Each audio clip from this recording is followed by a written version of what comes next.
go ahead and take the hat off. Alright. Hello, ladies and gentlemen. Forrest Holman here, and welcome back to another reading live stream. I know that technically I should be reading a separate of a book. But I'm actually near the end of this book, because I'm right now on Unit 9, and I can honestly read this whole story in Unit 10 together, and this book would, by definition, be done if I were to do that. Which would then mean,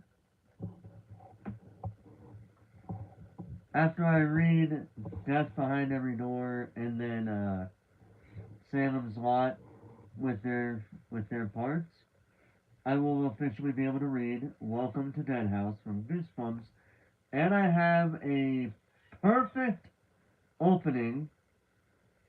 In my opinion, at least on paper, to me, it sounds like a very good idea to open it with in this such a manner.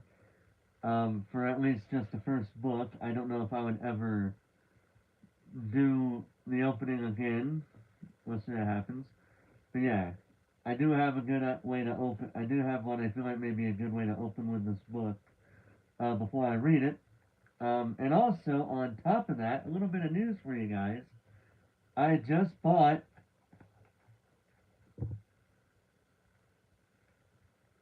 that one. Just bought that book. Technically it's yesterday, right? Yeah, technically it's yesterday by 32 minutes. So, at the time of this recording, at 12:32 a.m. Eastern Standard Time, I can announce that I have bought the second book of the series titled Stay Out of the Basement. So I'm hoping to read this book before that book gets here, which would mean,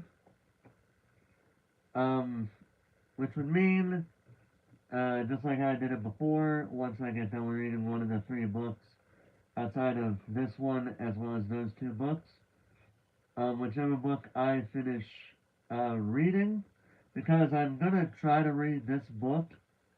If not at the same time, I'll probably find a good spot where it's like at the midway point of the story. We'll see how it goes either way. But yeah, so we got Welcome to Deadhouse coming soon. But we gotta read the U.S. history book to get there. So that's what we're doing. I'm reading everything you need to know about U.S. history to ace U.S. history in one big fat notebook. We are finishing it tonight, so that way we can go on to read Welcome to Deadhouse, the first book of the Goosebumps series. So without further ado, ladies and gentlemen, let's begin. And I do have some tea here just in case I need something to drink if I get too tired. Unit 9, Post-World War II Era, 1945. Wow, Forrest, already off to a great start. 1945 to 1990. The post-World War II era was full of exciting change. Television became the main form of entertainment. Rock and roll swept the nation. Black Americans and women fought for equal rights. Also significant, America entered the Korean and Vietnam Wars. The Cold War began, and everyone was afraid of communism and nukes. Chapter 39, America After the War. The World After the War. As the only major world power to have had minimal fighting on the home front, the U.S. came out of the war better off than its allies and enemies in almost every way. The only fighting that took place on U.S. soil was the attack on Pearl Harbor. The economy had been helped by the war and continued to grow. Yalta and Potsdam. In February 1945, 3 months before Germany surrendered and 6 months before Japan surrendered, it was clear the Allies were going to win the war. The Big Three, Churchill, FDR, and Stalin met at the Yalta Conference and discussed what should happen once the war was over. The first priority was to prevent future German aggression. The leaders decided to divide Germany into four parts. The city of Berlin would also be divided in four. The US, the UK, France, and the Soviet Union would each control a section. The three also agreed at Yalta that all territories freed from Nazi control would have the right to hold democratic elections. Stalin, whose country had been devastated by German aggression in both world wars, was given rights to a sphere of influence in Eastern Europe. The USSR agreed to commit troops to the war against Japan. Everyone agreed to put suspected Nazi war criminals on trial, and they made plans for a new peacekeeping group, the United Nations, to replace the failed League of Nations. The next time these countries met was at the Potsdam Conference in July 1945. FDR had died, Germany had surrendered, and Stalin had failed to move his troops out of Eastern Europe. Meanwhile, President Truman, yet to be president at this point, hinted to Stalin that the U.S. had a new powerful bomb, but Japan was still defiant. And at the very bottom of the map, it shows, at the very bottom of the page, it shows the four divisions between Germany that each of the four would have.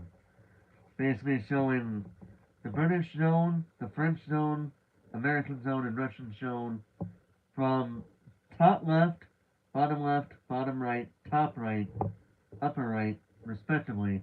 And Berlin was in the Russian zone. So, good for them, I guess. The United Nations. The United Nations, or UN, formed on June 26, 1945, when 50 countries signed its charter in San Francisco. The UN's goal is to preserve world peace through diplomacy, the managing of international relations to a country's representatives. After the Holocaust, many Jews sought a homeland to call their own. One of the UN's first tasks was to create Arab and Jewish states from a British-controlled area in the Middle East called Palestine, or Palestine. People say one or the other. In 1948, by UN mandate, the State of Israel was officially formed. The region that was formerly called Palestine had a mainly Muslim Arab population that was not happy with the new Jewish state taking control. Neighboring Arab countries attacked the newly formed Israel in 1948, but Israel fought back hard. Thousands of Palestinian Arabs fled the area and sought refuge in the West Bank and the Gaza Strip, two Arab-controlled lands. Arab forces attacked again in 1967, and this time Israel gained control of the West Bank, the Gaza Strip, and parts of Syria and Egypt. The conflict between Palestine and Israel continues to this day. Fun fact! While it is 100% fictional, I have this book that talks about, quote, a tentative peace between Israel and Palestine has been brokered by the United States. And that's literally the very first sentence of the story. So basically, it takes place after a fictionalized version of a tentative peace between those two countries. And yes, I plan on reading it, and yes, of course, I will be and talking about the fact that it is a fictional piece of work, and that any people, places, etc., etc., etc., all that is just purely coincidental. So, yeah, I'm just saying that just to let people know about it. The Nuremberg Trials. In November 1945 in Nuremberg, Germany, the Nuremberg Trials began, trying Nazis for crimes against humanity and war crimes. In the first round of trials, 19 Nazis were found guilty, and 12 were sentenced to death. More than 100 were found guilty before the process ended. A similar tribunal, a court, the International Military Tribunal for the Far East, was held in Tokyo, where General Hideki Tojo and 6 other Japanese leaders were convicted and executed. The Iron Curtain. Even though the U.S. and the Soviet Union fought on the same side during World War II, their political differences were too great to maintain an alliance. Without a common enemy, they became enemies of each other. Although Stalin had promised free democratic elections in the Eastern European nations, he set up communist satellite governments there under his control. Satellite describes something that is subordinate to another authority. There was mutual distrust. Each side thought the other was trying to sway countries to their political beliefs and thus strengthen its position in the world. The tension between communist governments, USSR and Eastern Europe, and capitalist governments, US and Western Europe, became known as the Cold War, which consisted of threats and intimidation as opposed to a hot war with actual fighting. In a speech in 1946, Winston Churchill said that an iron curtain had descended on Eastern Europe, separating it from the rest of the world. The Truman Doctrine. President Truman decided that the U.S. would fight the Cold War through containment. In other words, stop communism from spreading. Truman persuaded Congress to allocate money to help defeat communist rebels in Greece and Turkey to prevent the spread of communism to 2 more countries. Holding back communism through containment and giving assistance to groups committed to fighting communism was the Truman Doctrine. The Marshall Plan. In June 1947, Secretary of State George Marshall came up with his Marshall Plan to rebuild Europe. The U.S. hoped to contain communism, boost European economies, and continue U.S. trade with Europe. The U.S. gave about $13 billion in aid to Western European nations between 1948 and 1951. Economic aid was supposed to protect countries that were unstable and low income and prevent communists from taking over. The U.S. also provided economic assistance to Asian countries, including Japan, which it had occupied immediately after World War II and continued to during this time. The Berlin Airlift. The U.S., the UK, and France announced that they would combine their shares of Germany and Berlin into a single democratic nation. Truman believed that a unified Germany was the key to Europe's recovery. Stalin saw this as a threat, not only to the Soviet-controlled part of Germany, but also to Europe in general if the Germans regained power. Stalin began the Berlin Blockade, a strategy to cut off the city's access to the West, or, for the more technical term, to seal off access to a specific location in order to prevent supplies, food, aid, or people from entering or leaving. And that, right here where my pinky is pointing at, unintentionally I might add, is basically the end result of what's going on at this point.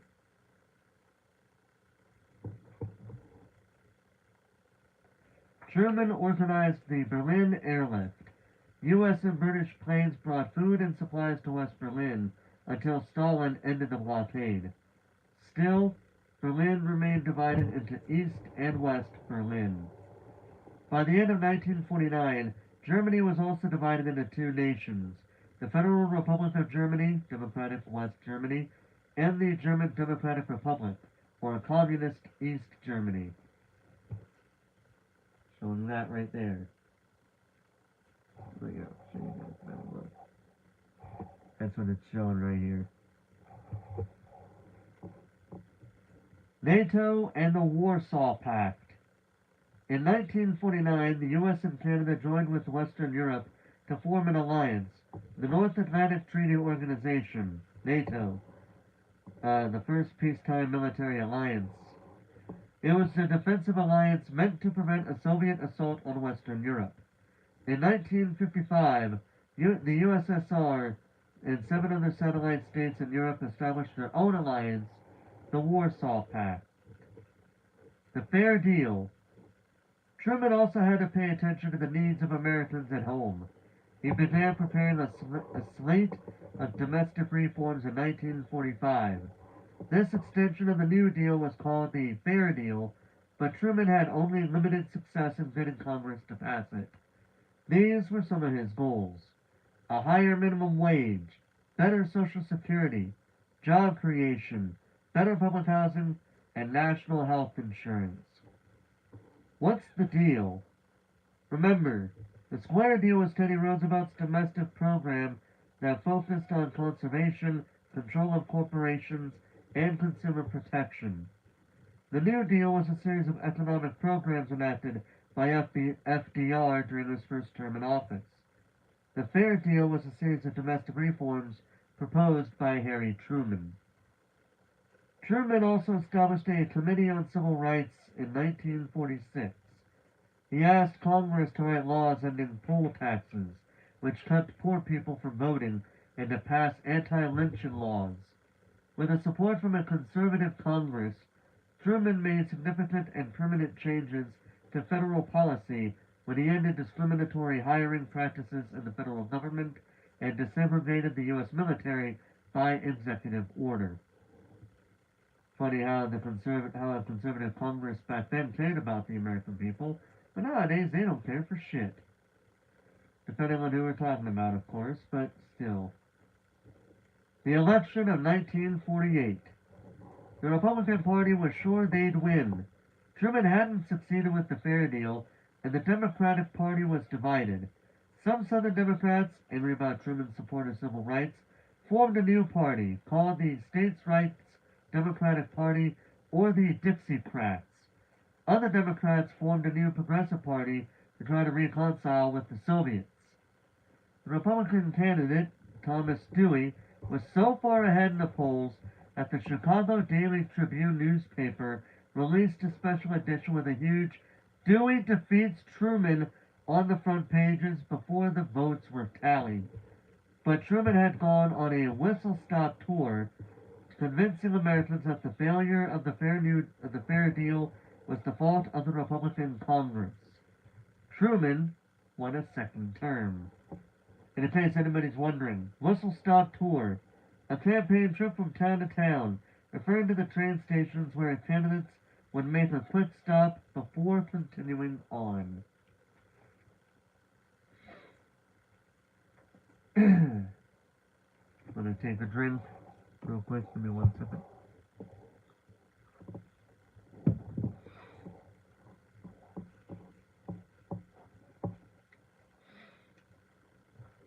Chapter 40. The Korean War. Communism in Asia. When Japan invaded China in 1937, China was in the midst of a civil war about who would lead it. Once Japan was defeated and forced to leave China, the civil war picked up again. In 1949, Mao Zedong led the Communist Party to drive Chiang Kai-shek's nationalists out of power. The nationalists fled to Taiwan, where they set up a government that the West recognized as the legitimate Chinese ruling body. On the mainland, the People's Republic of China was established on October 1st, 1949.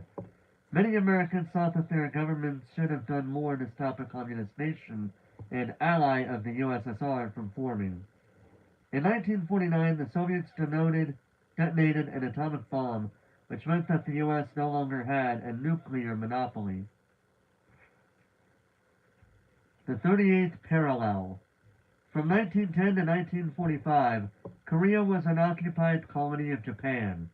When Japan surrendered at the end of World War II, the U.S. proposed sharing control of Korea with the Soviet Union. They divided Korea on the 38th Parallel. The Soviets helped communists take power in North Korea, and the U.S. supported the democratic government in South Korea. On June 25, 1950, North Korean troops crossed the border to try to take over South Korea and unite Korea under one communist government.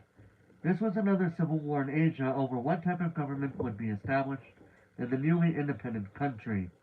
Having lost China to communism, Truman decided to take a stand in Korea, even though that country shared a huge border with China. Truman sent military assistance to South Korea and asked for help from the United Nations without ever officially declaring war. The Korean War. The United Nations put together soldiers from 16 different nations, but the majority were American. The forces were led by U.S. General Douglas MacArthur. MacArthur forced the North Korean troops to retreat, and the UN forces pushed them all the way back to the North Korean border with China. This was like poking a sleeping bear. China entered the war on the side of North Korea. On November 25, 1950, the Chinese army entered North Korea, and American troops retreated. I thought I didn't say that period at the end until just after I said that the first time. By 1951, the two sides had reached a stalemate at the 38th parallel. General MacArthur wanted to go nuclear against China, but Truman refused. MacArthur publicly criticized Truman, and Truman fired him. Peace talks between the UN and North Korea began in July 1951, but progress was slow.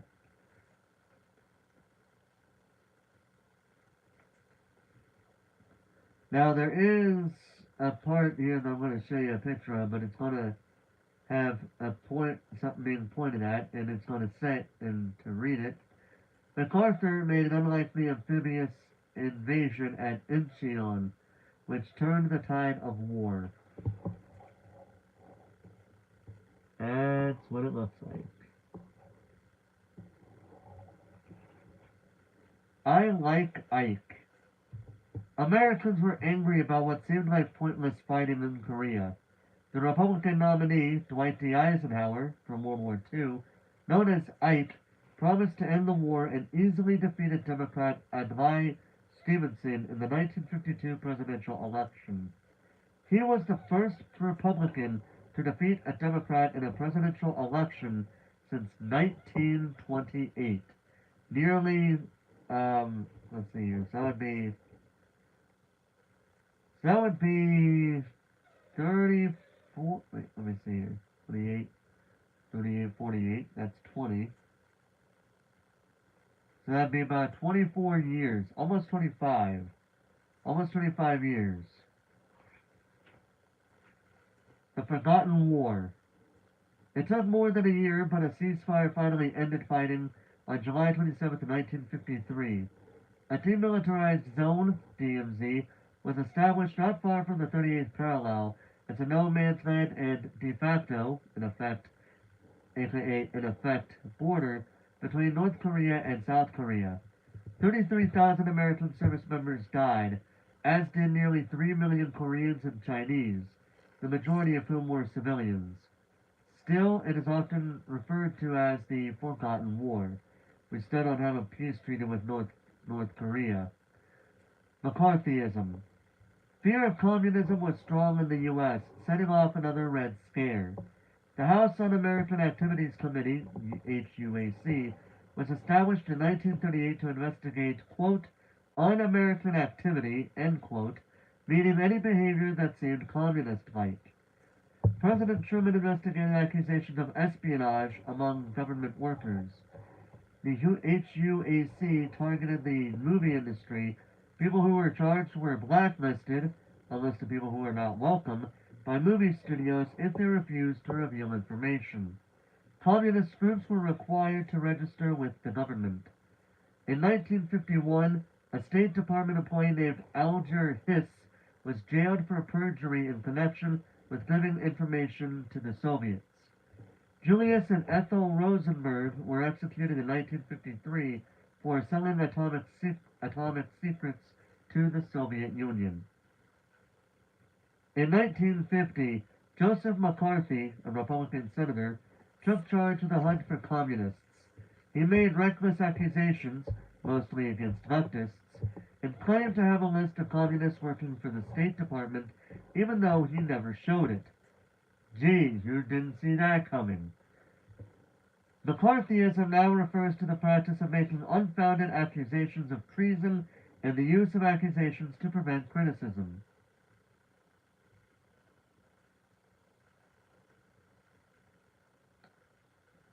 I don't need to say anything, because that's relevant to this day, actually. I'm not going to. No matter who it is, I can give you a look, and you could be thinking of so many different people at the same time that is guilty of that for sure. During televised hearings, you can watch these online now, in 1954, McCarthy couldn't back up his accusations and lost all his credibility. As a result, he was censored by the Senate for distorting facts and violating senatorial ethics.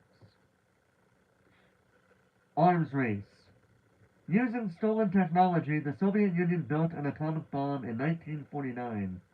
In 1950, the U.S. began working on a hydrogen bomb, which was many times more powerful.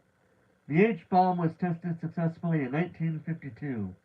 By 1955, the Soviets had developed their own H-bomb. Both sides raced to stockpile the most weapons. The US and USSR were developing missile technology and became locked in a space race, starting when the Soviet Union launched the first artificial satellite, Sputnik 1, in 1957. The next year, the U.S. launched a satellite and founded the National Aeronautics and Space Administration, or NASA. Brinksmanship. Eisenhower was a moderate Republican who balanced the budget and supported the 1956 Federal Highway Act, which created the first interstate highways. He believed that containment wasn't strong enough for the Cold War. His Secretary of State, John Foster Dulles, coined a new term for their strategy, brinkmanship, meaning that the U.S. would issue warnings with increasing pressure to go to the brink of a crisis. The greatest way to prevent nuclear war was knowing that there would be no winner. Both sides would be destroyed. The Mutual Assured Destruction, or MAD, doctrine was a cornerstone of U.S. and Soviet foreign policy during the Cold War. Relations between Soviet leader Nikita Khrushchev and Eisenhower deteriorated further when Eisenhower sent a U-2 spy plane over Russia, denied its purpose, and then refused to apologize even when the pilot was captured.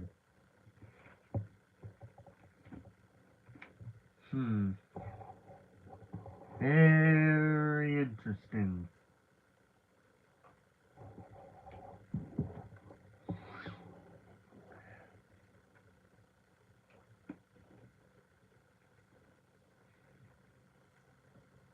Chapter 41. The Baby Boom. American Affluence. America prospered under Eisenhower. Although he wanted to decrease the size of government, he decided not to reverse the social reforms that Truman had in place.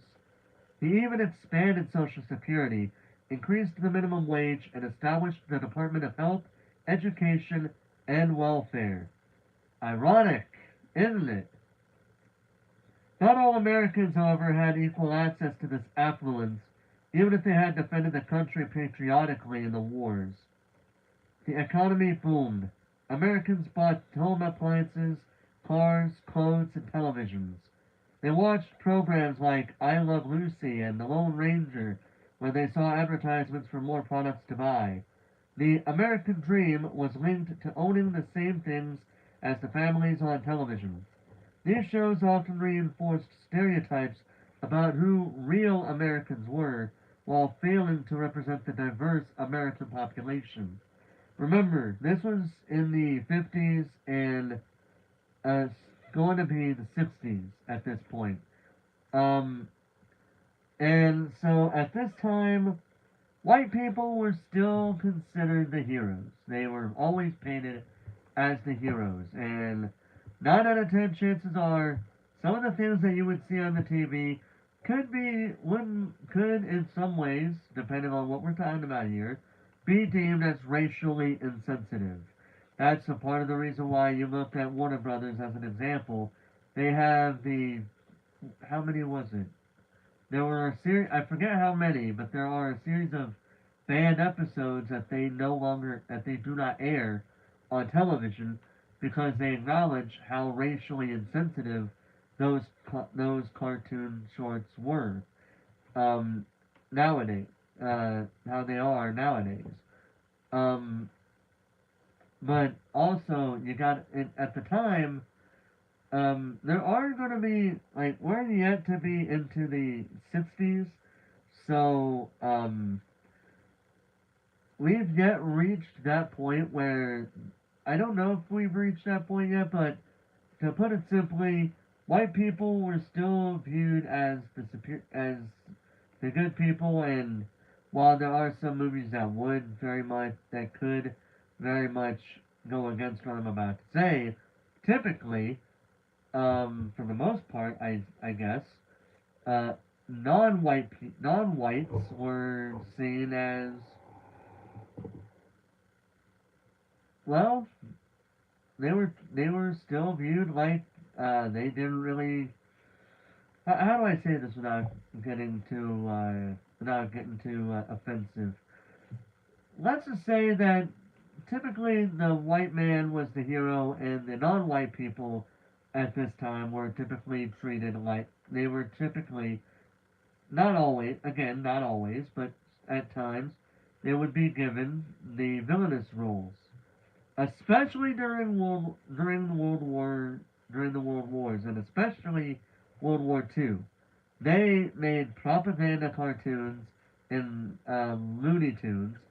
They do propaganda films all the time. They did propaganda films in general, but they even made cartoons regarding that. So obviously nowadays you're not going to see those on TV because those were during certain times, and so that's why in some of those episodes were some of those episodes are banned nowadays, again because of the racial stereotyping, and in some cases racial slurs being made toward certain groups of people during that time. So in other words, again, white man was the hero, and sometimes non-whites would be treated as heroes as well, but typically non-whites would be the villains in certain stories, depending on the movie we're talking about. So basically, most of the time, it's a white man being the hero. Sometimes it'll be non-whites, but again, yada yada yada. We're moving on. I've said it like so many times, and I'm laughing like Dr. Floss from Star Trek Enterprise. We're moving on. The GI Bill and the baby boom. One reason people could afford to buy so much was the GI Bill, or the GI Bill of Rights, or the Servicemen's Readjustment Act, which President Roosevelt had signed into law in 1944. GI, an American soldier from the initials for government issue. The GI Bill provided veterans with loans to get an education and buy homes. Home sales helped the economy. Many veterans were also ready to start families, leading to a sudden spike in the national birth rate. The baby boom was a prosperous time. The GI Bill of Rights, however, like New Deal programs before it, was administered locally. This meant local officials could discriminate against Japanese, black, and indigenous Americans and restrict or deny their benefits. In addition to being denied loans, grants, or unemployment benefits, these groups were marginalized in other ways. Tuition to attend technical school or college doesn't benefit you if no colleges will accept you because of your race. A home loan does you no good if new suburban neighborhoods have bylaws preventing people of color from buying there. White flight. The Highway Act created new highways, enabling more people to travel and commute. These new highways were often built through black communities, destroying homes, apartment buildings, black churches, and black-owned businesses. Convenience for some came at the cost of whole communities for others. In other words, even when they were doing something good for the American people as a whole, they were still treating black people like shit by doing this. And basically, you could say they put them on the course of being homeless because of what they did. Builders were eager to keep up with demand and keep homes affordable, so they began creating complexes where every house looked exactly the same. Built in 1951, Levittown on Long Island, New York, became the first mass-produced suburb. Families moved from the cities to the suburbs. People who couldn't afford to move had to stay in the cities. Because of white flight, the process of affluent, mostly white families moving out of the cities, many inner city areas became places of concentrated poverty. Taxes went to suburban infrastructures, causing a decline in the quality of public services in urban areas. Conditions deteriorated so much that the federal government had to create urban renewal initiatives. It wasn't just city people who missed out on the prosperity. Small farmers were hurt by the growth of agribusiness, or large-scale corporate farming. Pop culture and the generation gap. In the 1950s, a new kind of American music called rock and roll emerged. It originated from black American music genres, including rhythm and blues, gospel, jazz, and country music. Rock and roll became immensely popular. Black musicians reached white audiences, and white musicians started playing rock and roll too. In 1956, teenagers fell in love with Elvis Presley and his music. Rock influenced culture, style, and what it meant to be a young American. For the first time, young people were being targeted as a generation with advertisements and fads. No surprise, many adults didn't understand the attraction. Nowadays they kind of do. But back in those days, again, this is back in the days where parents were not having this new genre of music. They even went so far, and as more of the rock music became, like, um, I wish I could play some of the music here, but I'm not going to be able to. Um, but yeah, so to put it simply, it went from so think of how rock and roll went from Elvis Presley of the 50s, 60s, and 70s, well, primarily the 50s, all the way up to how it is nowadays. When you listen to rock music nowadays, and you listen to Elvis Presley from 1950s, you can tell there's a big difference in what would be defined as rock and roll. Well, that's rock and roll, and we got just rock, but still. Either way,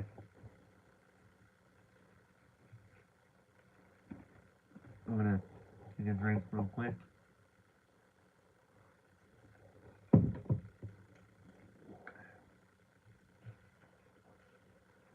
Chapter 42: The Civil Rights Movement. The movement begins. The Civil Rights Movement was a period of grassroots efforts to put an end to racial discrimination, especially in the 1950s and 60s. Grassroots, from the people as opposed to the government. Protests against segregation had begun decades earlier, but World War II helped raise more awareness, particularly among black veterans, of the hypocrisy in fighting for freedom abroad while inequality persisted at home. Grassroots that go wide and deep even though grass isn't very tall. Well, it says grass has roots that go wide and deep even though grass isn't very tall. Literally shows a picture of that too, right there. Right.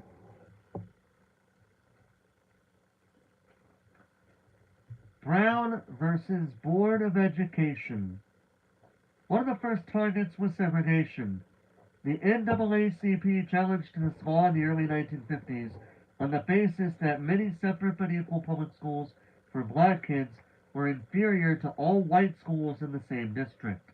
That was a violation of the 14th Amendment, which says that all U.S. citizens are entitled to the equal protection of the law. The parents of a girl named Linda Brown sued her school district when she wasn't allowed to attend the all-white school near her house in Topeka, Kansas. The Supreme Court heard the arguments in the case of Brown versus Board of Education of Topeka, Kansas in 1952. Thurgood Marshall, a lawyer for the NAACP, presented arguments for the Brown family. He persuaded the court to make a landmark ruling, on May 17, 1954, that said placing black Americans in separate but equal schools was unconstitutional because things that are separate are never actually equal. So, two things to talk about. First, Thurgood Marshall, who was the lawyer as mentioned, would become the first black American Supreme Court justice. And number two, this decision was unanimous 9-0, 9-4-0 against.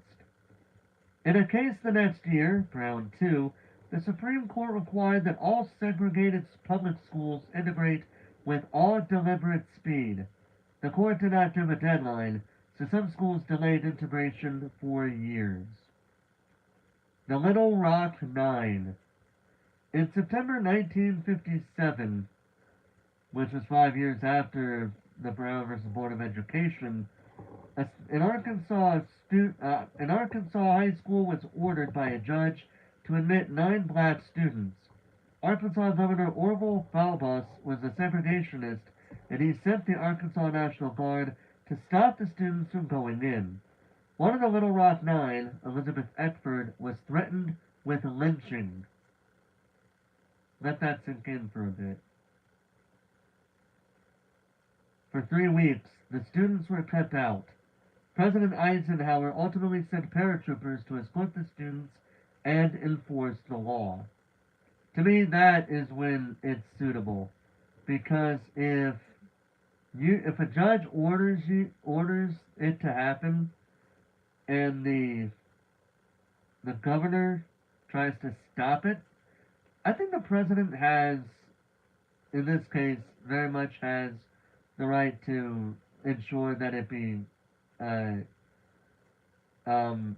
it would be that the prevention be stopped in this case. Now, if yeah, I would agree with that. I would say that would be fair. Rosa Parks and the Montgomery bus boycott. City buses were segregated too. Before I continue with that, I'm going to reread that. But also, I just thought about how the judges have ruled against Trump many times over, and he acts like he doesn't have to do anything because he's the president. They're just judges. Motherfucker does not know how the 3 branches of government works. Anyway, going back to what I was reading. Rosa Parks and the Montgomery bus boycott. City buses were segregated too. Black riders were required to give up their seats if white riders wanted them. On December 1st, 1955, in Montgomery, Alabama, an activist named Rosa Parks refused to give up her seat for a white passenger. She was arrested and fined. In response, black Americans organized the Montgomery bus boycott, which lasted for more than a year.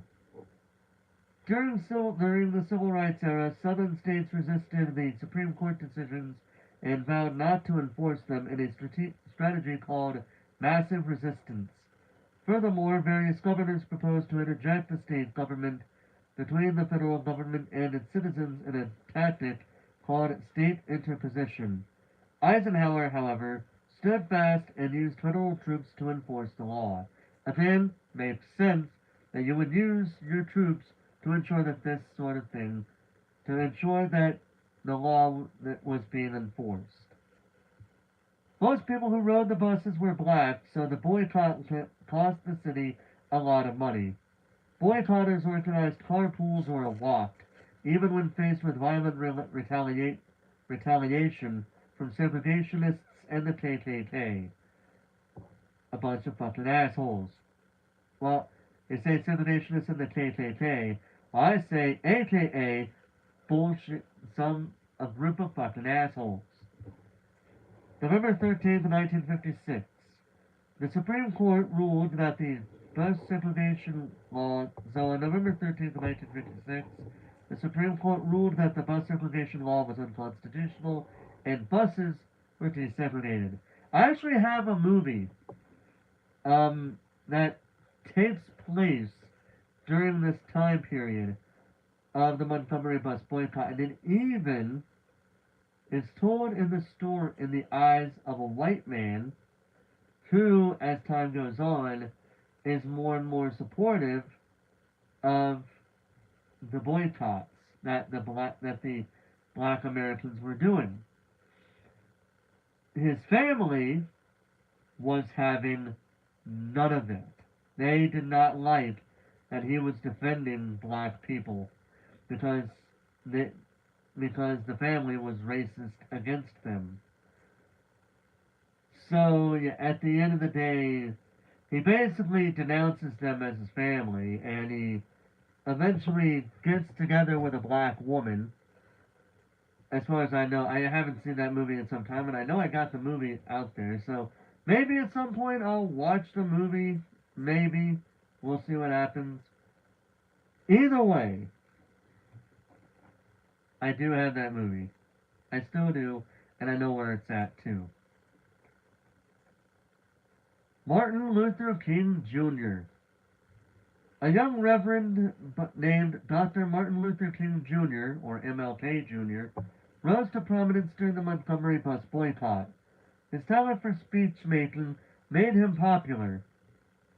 And honestly, I will never stop saying this. Al Green, Representative Al Green, he, in my opinion, reminds me of Martin Luther King Jr. because he is very passionate about it in his speeches, even though Republicans, well, the Trump Party Republicans, want to paint him as a piece of shit. I don't fucking care on that one. In 1957, he helped found the Southern Christian Leadership Conference, SCLC, a key organization in the civil rights movement.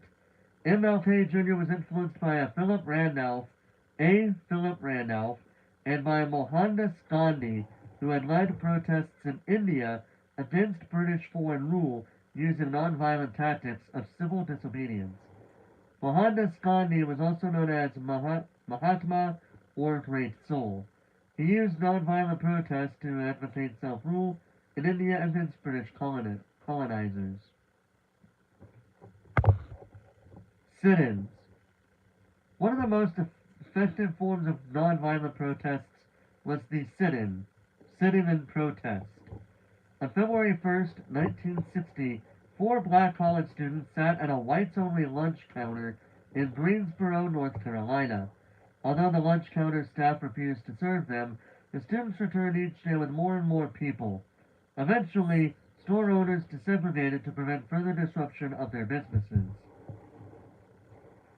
An organization called the Student Nonviolent Coordinating Committee, SNCC, formed to help people launch sit-ins across the South. The grassroots civil rights movement was growing and making its mark. John F. Kennedy. In the election of 1960, John F. Kennedy, JFK, a young Democratic senator from Massachusetts, challenged incumbent Republican Vice President Richard Nixon. JFK came from a prominent political family and was a World War II Navy war hero. The Kennedy-Nixon debates were the first televised presidential debates. Americans saw that Kennedy was more youthful and appealing than Nixon. Although some people thought a Catholic like Kennedy would be more loyal to the Pope than to the American people, Kennedy reassured them, and he promised supporters a, quote, new frontier on domestic reforms, a call for public service, vigorous federal government, and a strong anti-communist foreign policy. The election was close, but Kennedy won. He and his wife Jacqueline were exciting, stylish, and popular. Look at what they wore.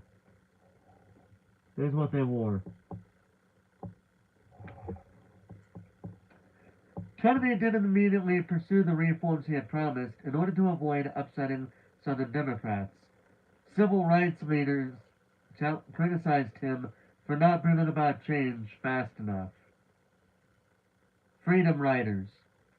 In May 1961, the Congress of Racial Equality, or CORE, sent black people and white people to ride together as Freedom Riders on interstate buses to segregated bus stations in the South. They planned to refuse to obey racial restrictions. The Freedom Riders faced violent attacks from angry white people in the towns where they stopped, but they continued riding. That autumn, the Interstate Commerce Commission began enforcing desegregation in bus depots. Another nonviolent protest had worked. Outrage in Birmingham. In spring 1963, the SCLC staged a major nonviolent protest in Birmingham, Alabama. Its members urged business leaders to end segregation in restaurants, stores, and facilities. Birmingham police attacked nonviolent protesters, including children with high-pressure water jets and police dogs. Nonviolent, and yet they still treat them like they did something wrong. When the national news media captured images of the violence, the public was outraged. During these protests in April 1963, MLK Jr. was arrested and spent over a week in jail. He wrote his famous Letter from Birmingham Jail, in which he eloquently laid out the causes for protest and the philosophy of nonviolence. He wrote, quote, "Injustice anywhere is a threat to justice everywhere." The March on Washington. JFK spoke on national television about the need for civil rights and introduced a bill on the issue. In support of this bill, MLK Jr. led 250,000 people in the March on Washington on August 28, 1963. The march was the scene of his "I Have a Dream" speech. You know it? A number of us watch it every year on MLK Jr. Day. Every single day. Well, every single year on that day. The Kennedy assassination. On November 22nd, 1963, while campaigning in Dallas, President Kennedy was shot and killed by Lee Harvey Oswald. 2 days later, Oswald, who was while in police custody, was shot and killed by Jack Ruby. Ruby was suspected of conspiring with Oswald in JFK's assassination, but a government commission later confirmed that Oswald, a communist sympathizer, acted alone.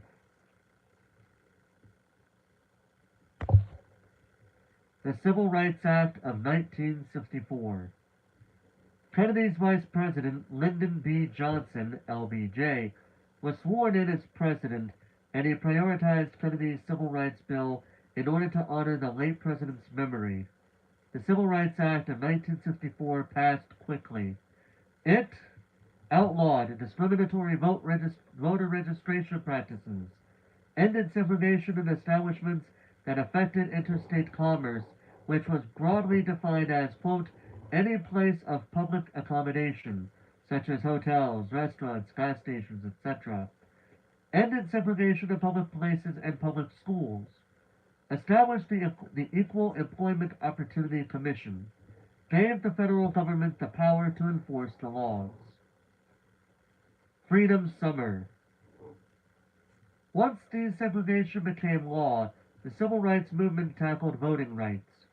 In the summer of 1964, after the 24th Amendment, which banned poll taxes, was ratified, the SNCC organized Freedom Summer, during which students from the North came to the South to conduct voter registration drives. In Mississippi, 3 volunteers were murdered by the KKK. The local police department attempted to cover it up. Because of course they would. Why wouldn't they? For some reason, the police down there, were treating the KKK like local heroes for some bullshit reason. In early 1965, the SCLC and MLK Jr. led a protest in Selma, Alabama, including a march to Montgomery, during which protesters were violently attacked by state troopers. Americans watched the event in horror on national television. President Johnson signed the Voting Rights Act of 1965, allowing the federal government to protect all people's right to vote. It significantly increased the number of registered black voters. The Great Society. During the State of the Union address to Congress in January 1964, President LBJ declared a war on poverty. He proposed a sweeping plan to address economic inequality. This set of initiatives was called the Great Society. At this point, one out of five Americans lived in poverty. Great Society programs, many of which still exist, were the establishment of Medicare and Medicaid, funding for public schools, funding for environmental protection, the establishment of the Department of Housing and Urban Development and the Department of Transportation. Medicare, government-run and government-subsidized health insurance for the elderly. Medicaid, government health insurance for the needy. Alternative civil rights tactics. Some leaders, such as Malcolm X, a member of the black Muslim group Nation of Islam, blamed the slow pace of reform on nonviolence. He proposed that black people should use violence as self-defense against police brutality. He also believed that self-determination was the only way for black Americans to achieve equality and proposed that they should separate to form their own society. He later changed his mind, instead advocating peaceful coexistence. Malcolm X was assassinated in 1965, but he inspired the Black Power movement, a movement for political and economic power to encourage cultural pride and to promote racial equality and justice, which SNCC leader Stokely Carmichael popularized.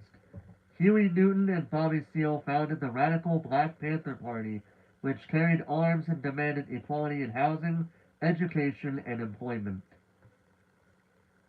Anger in the streets. Despite progress, violence against black communities continued, sometimes by law enforcement in response to peaceful protests against injustice and sometimes in random acts of terror.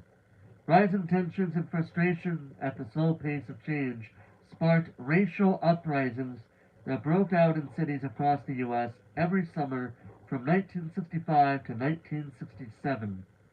On April 4, 1968, Reverend Dr. Martin Luther King Jr. was assassinated in Memphis, Tennessee. More uprisings swept the country as communities were devastated by the news and fearful of what it meant for the future. Long Hot Summer refers to the summer of 1967 when there were many racial uprisings. And, speaking of which, racial uprising, a public outbreak of violence between two racial groups in a community or a rebellion of a racialized community against race-based discrimination.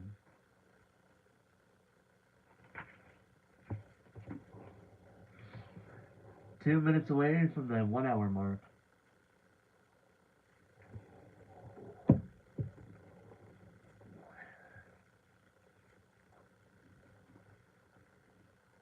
Chapter 43. Civil Rights Grows. Civil Rights for Hispanic Americans.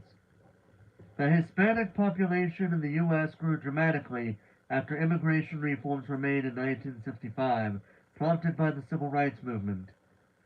Hispanic, of or relating to the heritage, people, culture, and language of Spain and or Spanish speakers of Latin America. Earlier laws protected immigrants from Europe, who accounted for over 80% of the annual total in 1960. Between 1965 and 2021, almost 59 million immigrants have entered the U.S. 51% of that number were from Latin America, 25% were from Asia, and only 12% were from Europe. The largest group of Hispanic immigrants was from Mexico, but the Spanish-speaking population of the U.S.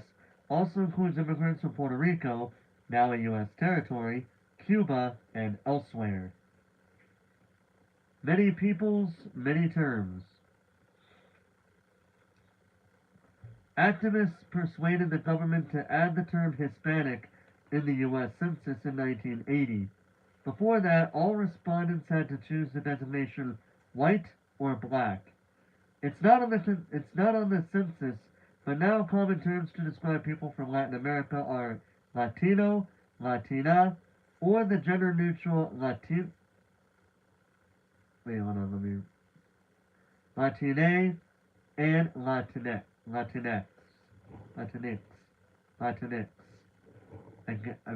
I'm guessing that's how you pronounce it. I'm sorry if I got those wrong. Many immigrants worked as migrant or seasonal farm workers, particularly in California.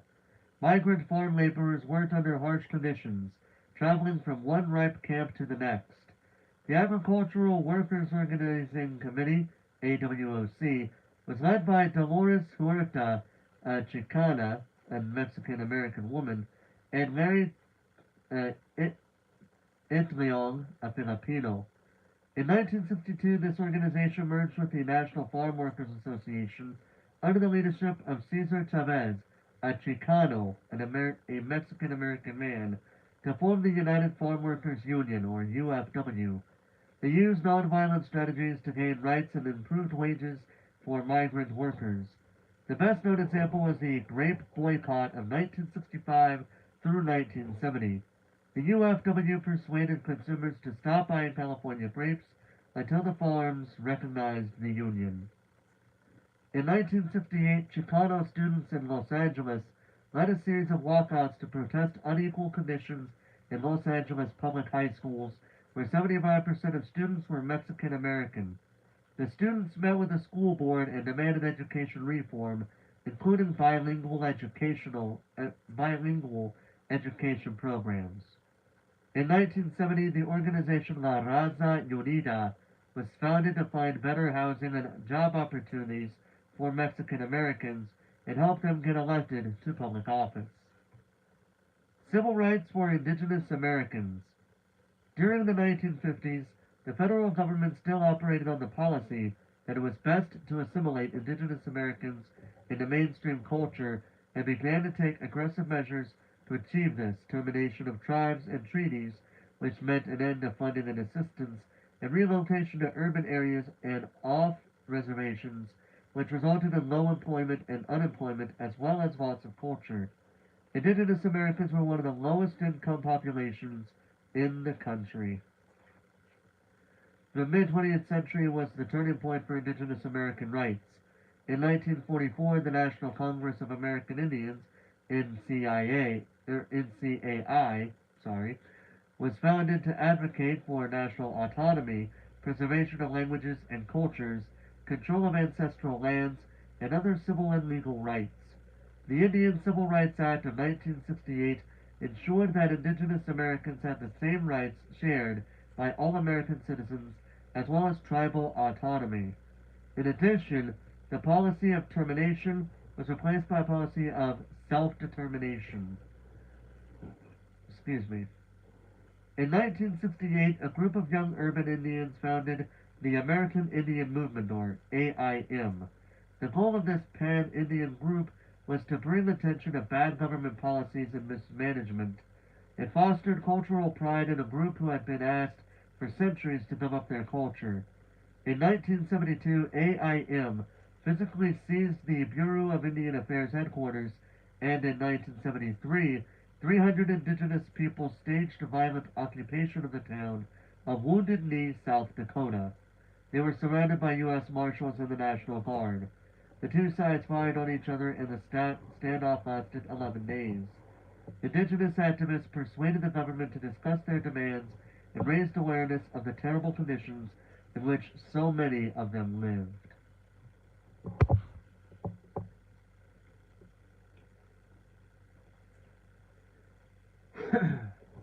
Civil rights for American women. When World War II ended, women who had taken jobs in fields dominated by men were expected to give up their jobs to returning soldiers. Once given the opportunity to support themselves, many women were unsatisfied with being restricted to domestic labor.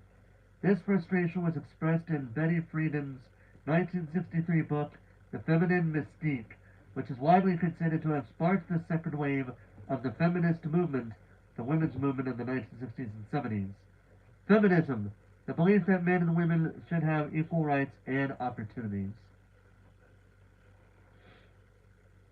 The 1963 Equal Pay Act was a victory for equal rights in employment, and the Civil Rights Act of 1964 addressed some gender discrimination. In 1966, feminists founded the National Organization for Women, or NOW, and campaigned for a complete ban on discrimination on the grounds of gender. That NOW's demands would have gone into effect if its 1972 campaign for an Equal Rights Amendment had been ratified by the states. The ERA dates back to 1923 and the Progressives. Just making sure. Opponents, led by Phyllis Schlafly, convinced people that the ERA would disrupt the structure of American families. The amendment was passed by Congress, but was never ratified by enough states for it to become a part of the Constitution. Feminism made some advances. The Higher Education Act of 1972, also called Title IX, made it illegal to deny anyone the right to participate in federally funded educational programs or activities on the basis of sex, creating funding for girls' and women's athletic programs in public schools and colleges. Civil rights for everyone. In the 1950s and 1960s, the first lesbian and gay rights organizations were established. The Stonewall Inn uprising of 1969 in New York City's Greenwich Village ignited the lesbian, gay, bisexual, and transgender LGBT rights movement. In 1979, an estimated 75,000 people marched on Washington to demand equal civil rights for LGBT individuals. Disabled in Action was founded in 1970 to raise awareness about the issues faced by disabled Americans. It wasn't until 1990, with the passage of the Americans with Disabilities Act, that it became illegal to discriminate against disabled people.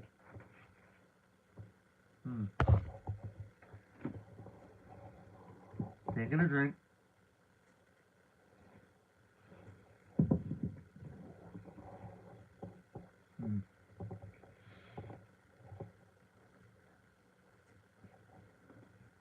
And you know, that actually resonates with me because I am, even though I am technically able bodied, I have been technically declared disabled by my home state. But as I've always said, I do not let that stop me from finding work. And I have been uh, praised by many different people that about the fact that I don't use my disability as a means of being like, well, I'm partially deaf, I'm partially blind. Well, I'm not gonna go to work. You know, that's not me. Like, I've had people tell my parents that I could live off of Social Security. No, I couldn't. I absolutely could not. Mm-mm. Especially in these times, I'd be lucky if I could even make it through the month with Social Security. Especially when, um, well, actually, actually, let me think about that for a second before I say anything, because I know if I say something wrong, somebody's gonna call me out on it. Because I know current president in the White House, if I can use that term loosely at this point, um, I know he's cut funding on certain things. I can't remember if Social Security was one of them. And yes, I do say I use that term loosely because God forbid this man just does not. Some of his shit doesn't make any sense to me. I don't know how it works, like what he's think, like what he how he thinks what he's doing is good for the American people, but that's why I don't really call him president. I just call him a king because at this point he's thrown the Constitution out the window so much that honestly, the very second you throw a Constitution out the window to appease somebody or some group of people, should be the second your ass should be booted out of office. I don't care who you are, Republican or Democrat or third, any of the other parties, I don't give a fuck. If you throw the Constitution out the window even once, we should boot your ass out the door of the White House. But that's just me. But yeah. Um, but yeah. Feelings aside, I am happy that I have this ability to where people cannot use the fact that I am disabled as a means of trying to easily fire me from a job. That's a good thing in my book. And goodness knows how many disabled people, well, people that are declared disabled by the states, by their respective states, how many of them have gone on to very successful lives, probably even had pretty good, um, and a number of them have probably hold some pretty good positions in like certain businesses, or at least like certain parts of businesses. And yes, I am an LGBTQ plus supporter. I do believe they deserve as much as I believe every single person in this country should be treated equally. Every single one of them. Yes, that would include the illegal immigrants as long as they are working in the process of becoming legal in this country. If they're uh, coming in here illegally to cause trouble, yeah, I'm sorry, but no, I can't support that. Mm-mm. If you're here to make a good living for your family, I can support it, but if you're here to cause trouble, nope, not doing that. I am not supporting that bullshit. Mm-mm. And no, I'm not saying that because a camera is right here in front of my face. I'm saying that because that's how I personally feel about it. I have been called by my workplace one of the most honest people that my department has ever worked with. I'm not afraid to hide my feelings. And if people don't like it, they're more than welcome to voice their opinions on their disagreements as long as they do it respectfully. But if they want to be assholes about it, they can leave. I'm not gonna say I'm not gonna sing I'm not gonna sing that na na na na hey hey goodbye. I'm not gonna do that. That's very disrespectful on them. But if they're gonna be disrespectful, they can leave. That's how I see. That's how I am.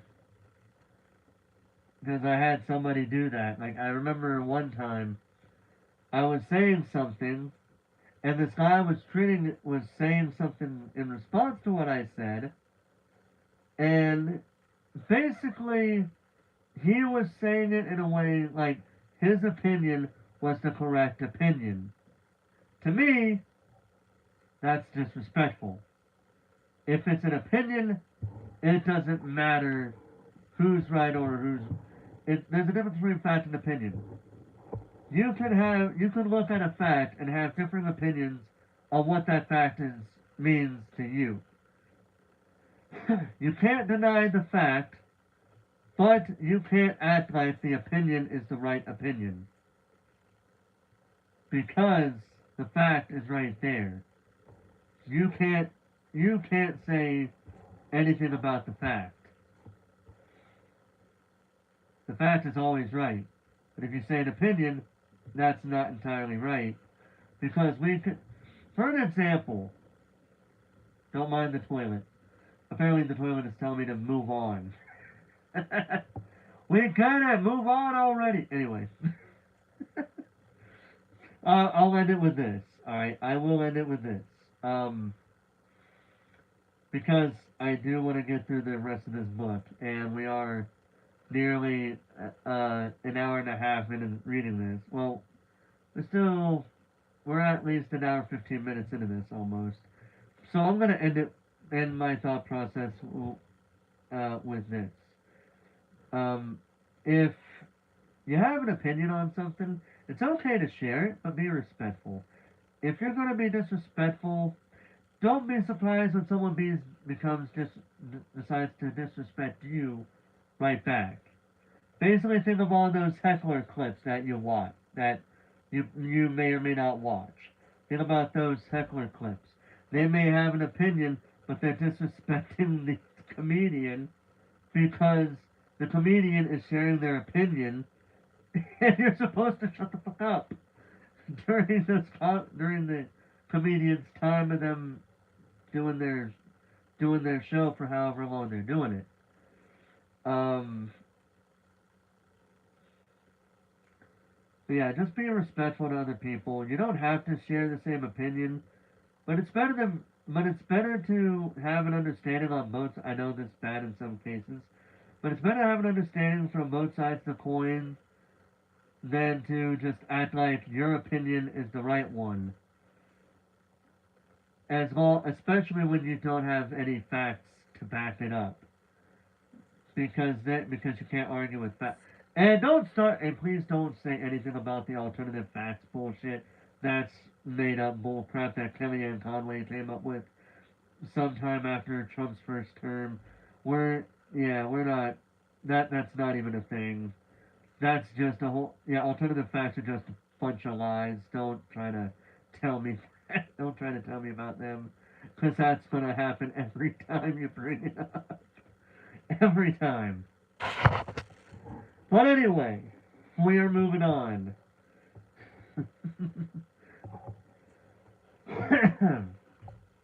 Chapter 44. The Cold War heats up. Cold War crises. Like Eisenhower, Kennedy invested money to help fight communism abroad. This caused cold conflicts, threats and competitions, espionage and subversions, but usually not all-out war. Each president had to navigate a Cold War crisis, even when they inherited them from their predecessor. The Bay of Pigs invasion. In 1959, after communist dictator Fidel Castro rose to power and began limiting U.S. control of Cuban resources, Eisenhower developed a plan to train exiled Cuban dissidents, a person who agrees with or who disagrees with or dissents from the belief in question, to overthrow him. Kennedy launched the invasion of Cuba that Eisenhower had planned on April 17, 1961, but it failed. The Berlin Wall. In August 1961, East Germany built a wall across the center of Berlin to close the border with West Germany. The Berlin Wall symbolized the Iron Curtain between Western Europe and Communist Europe. The Cuban Missile Crisis. In October 1962, an American U-2 spy plane saw potential Soviet nuclear missile sites in Cuba.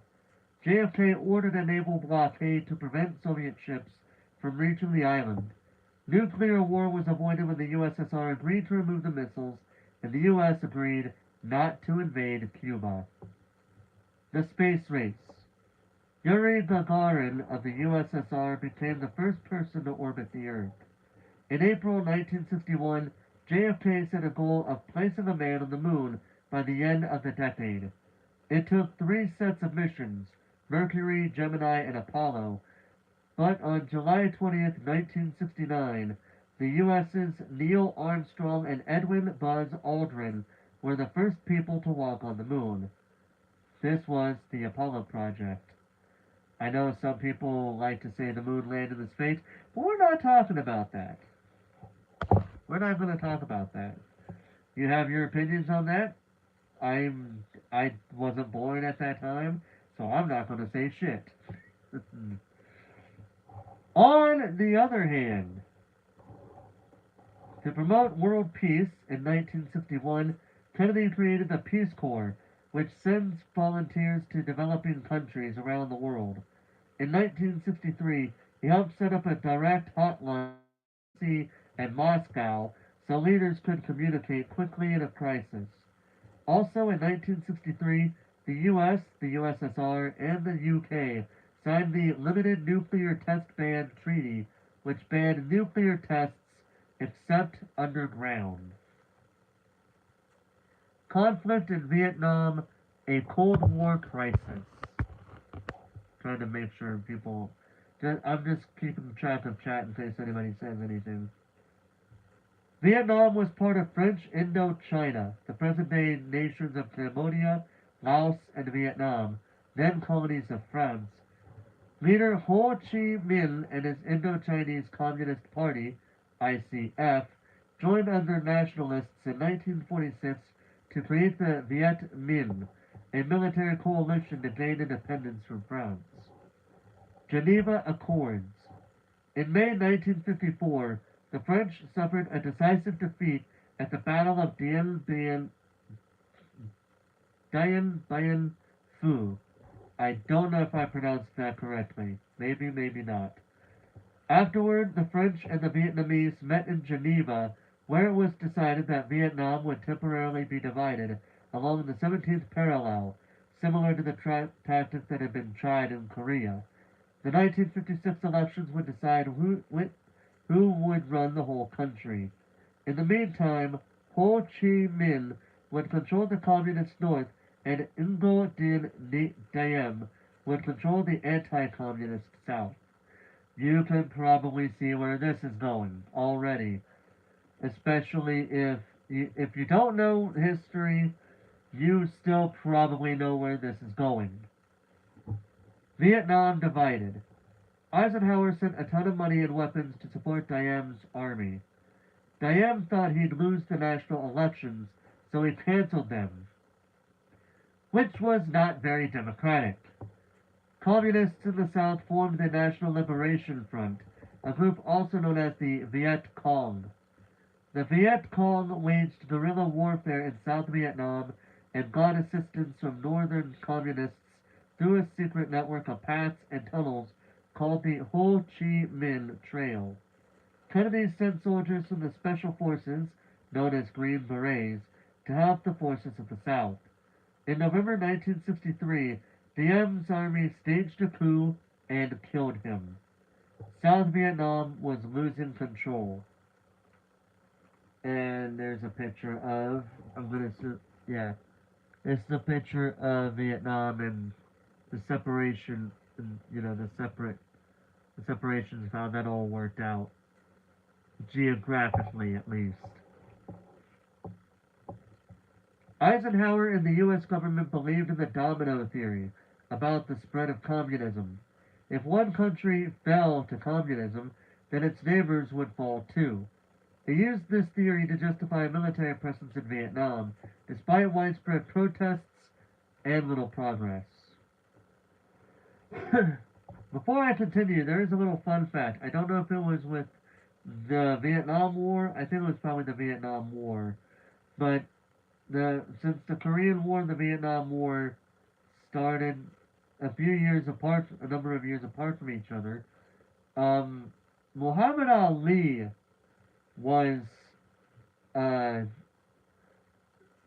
involved in one or the other in a way where he was asked to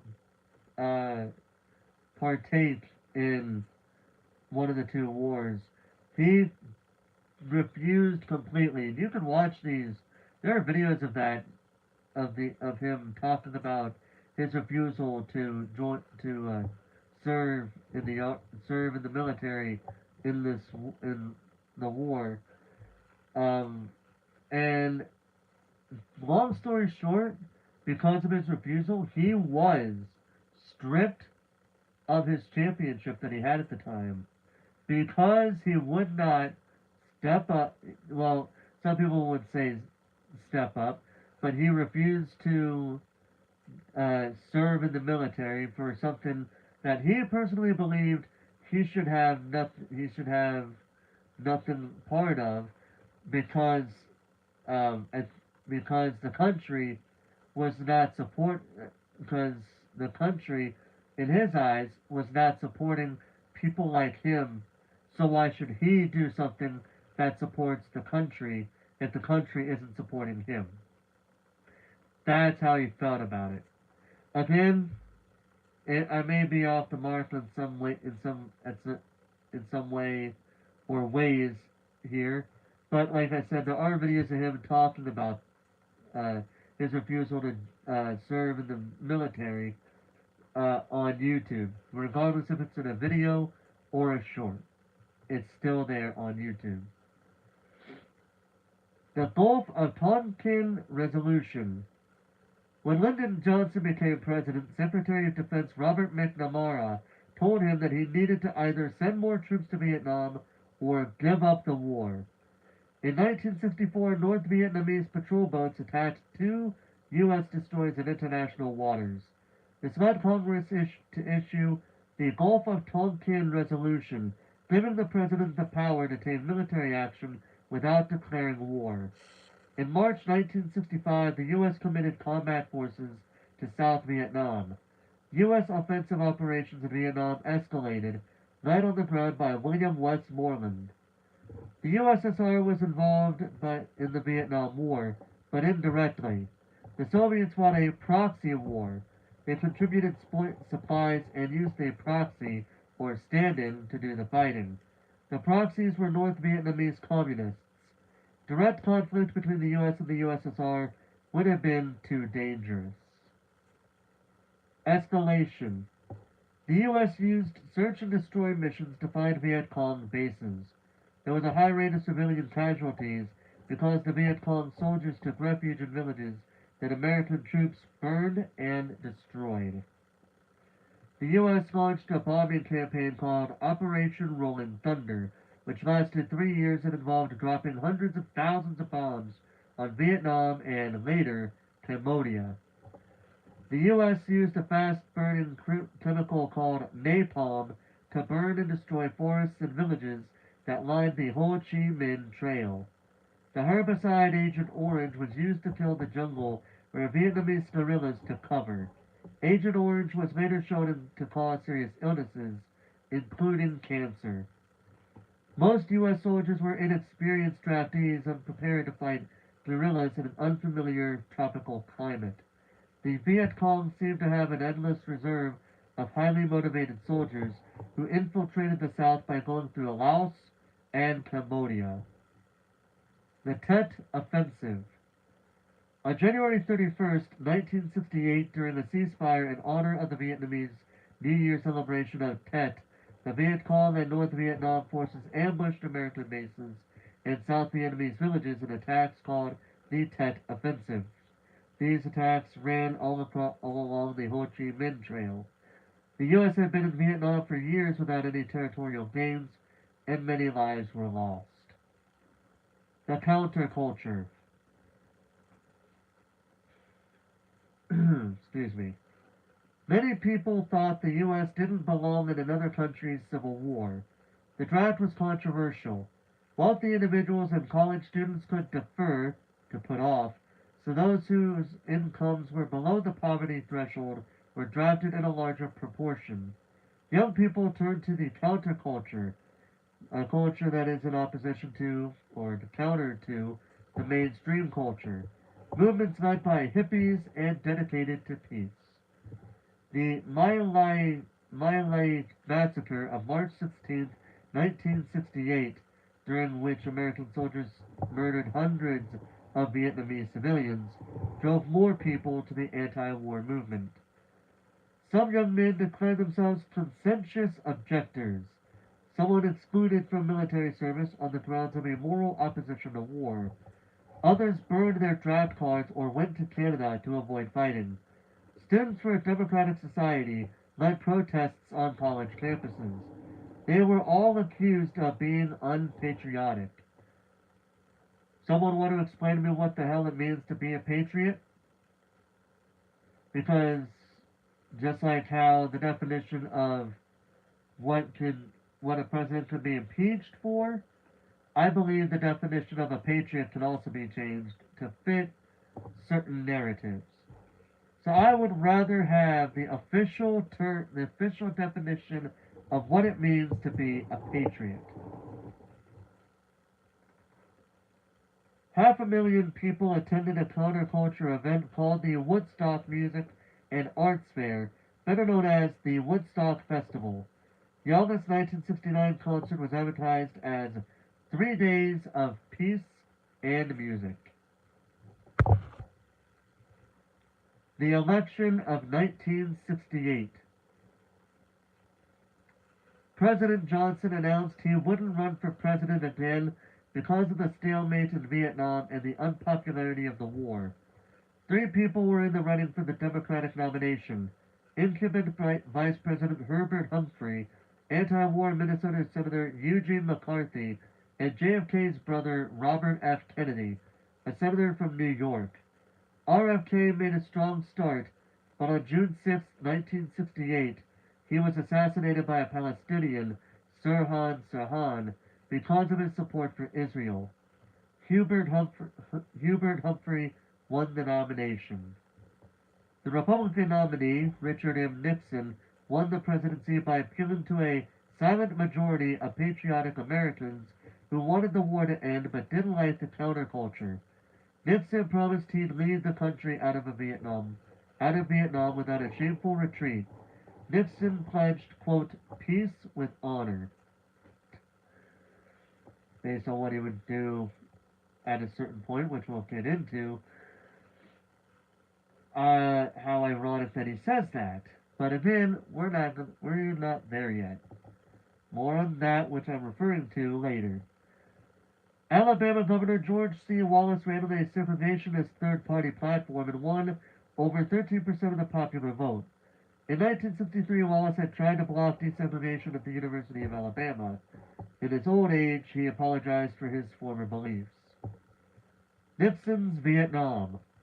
On the advice of National Security Advisor Henry Kissinger, Nixon began to withdraw soldiers from Asia and promised to end the draft, gradually turning over the fighting to the Army of the Republic of Vietnam, ARVN, was called the Vietnamization of the war. But at the same time, Nixon secretly bombed Cambodia and sent troops there to cut off the Ho Chi Minh Trail. When Americans found out, there were protests, most of them peaceful. But at Kent State University in Ohio, now called the Kent State Shootings or the Kent State Massacre, 4 students were killed by the National Guard.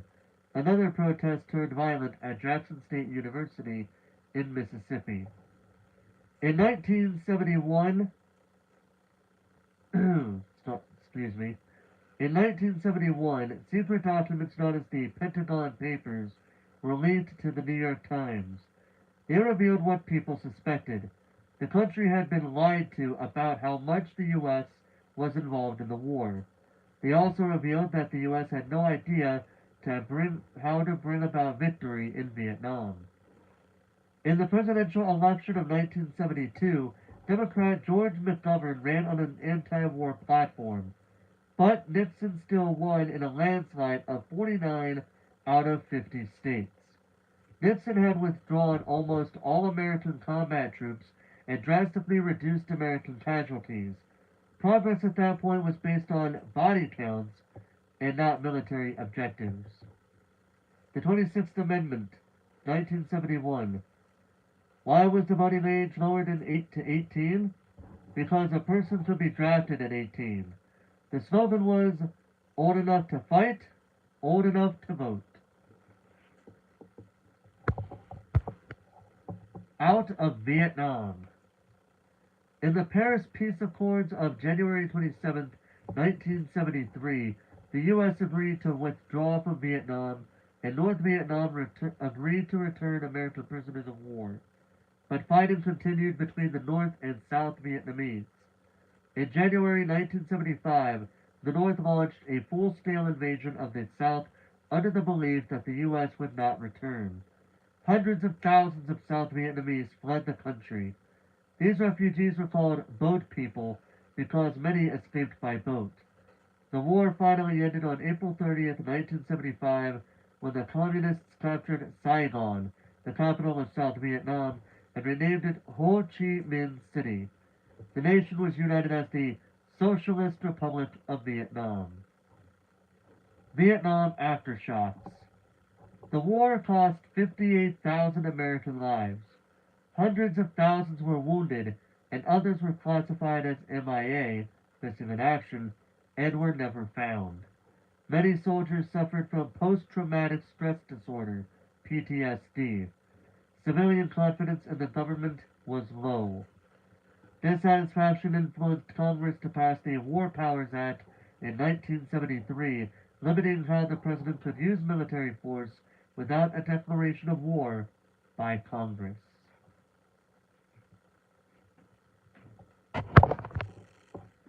We are almost to the end of the unit, but I'm still going to be reading Unit 10.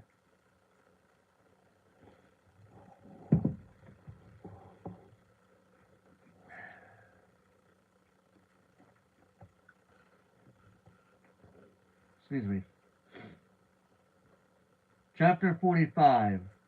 President Richard Nixon. This one's going to get somewhat good. At first it's going to start out okay, but then it's going to end in disaster. You'll know what I mean if you don't know what I'm talking about. Inflation. Nixon was elected in 1968 as a socially conservative candidate who promised to end the protest culture of the 1960s. He appointed conservative Supreme Court justices and believed in new federalism, or transferring power and money from the federal government to the states. He also didn't want to increase taxes. Between the costs of funding the Vietnam War and the Great Society programs, the U.S. was spending more money than it was bringing in. This would be deficit spending. Nixon's solution was to end inflation by keeping interest rates high, to discourage borrowing, and freezing wages and prices. None of his policies fixed the problem. The OPEC embargo. The economy was also brought to a standstill by the price of oil. The price was so high that some businesses could scarcely function. In 1973, during the Jewish holiday of Yom Kippur, Egypt and Syria instigated hostilities against Israel in the Yom Kippur War. The U.S. sent weapons to help Israel.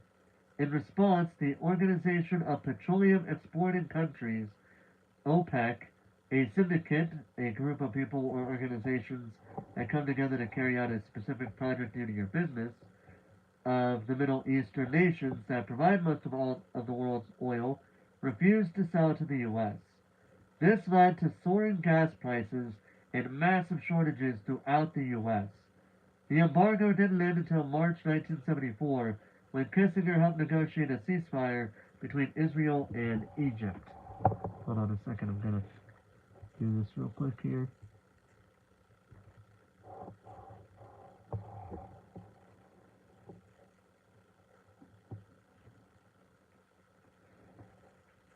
Realpolitik. Nixon and Kissinger were believers in Realpolitik, the theory that a country should pursue policies that are in its best interest regardless of political or moral ideals. Here are some examples.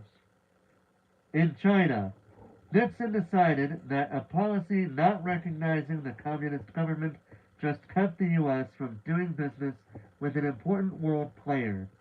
In February 1972, Nixon became the first president to make a state visit to China. Nixon's support of China went against the U.S.'s long-standing policy of containment. In Chile, when Marxist Salvador Allende was elected president in 1970, Nixon feared that Chile would become another Cuba and ended economic aid. Oh yeah, in case anybody's wondering. Marxism, the economic theory of Karl Marx, who originated the ideas of modern socialism and communism.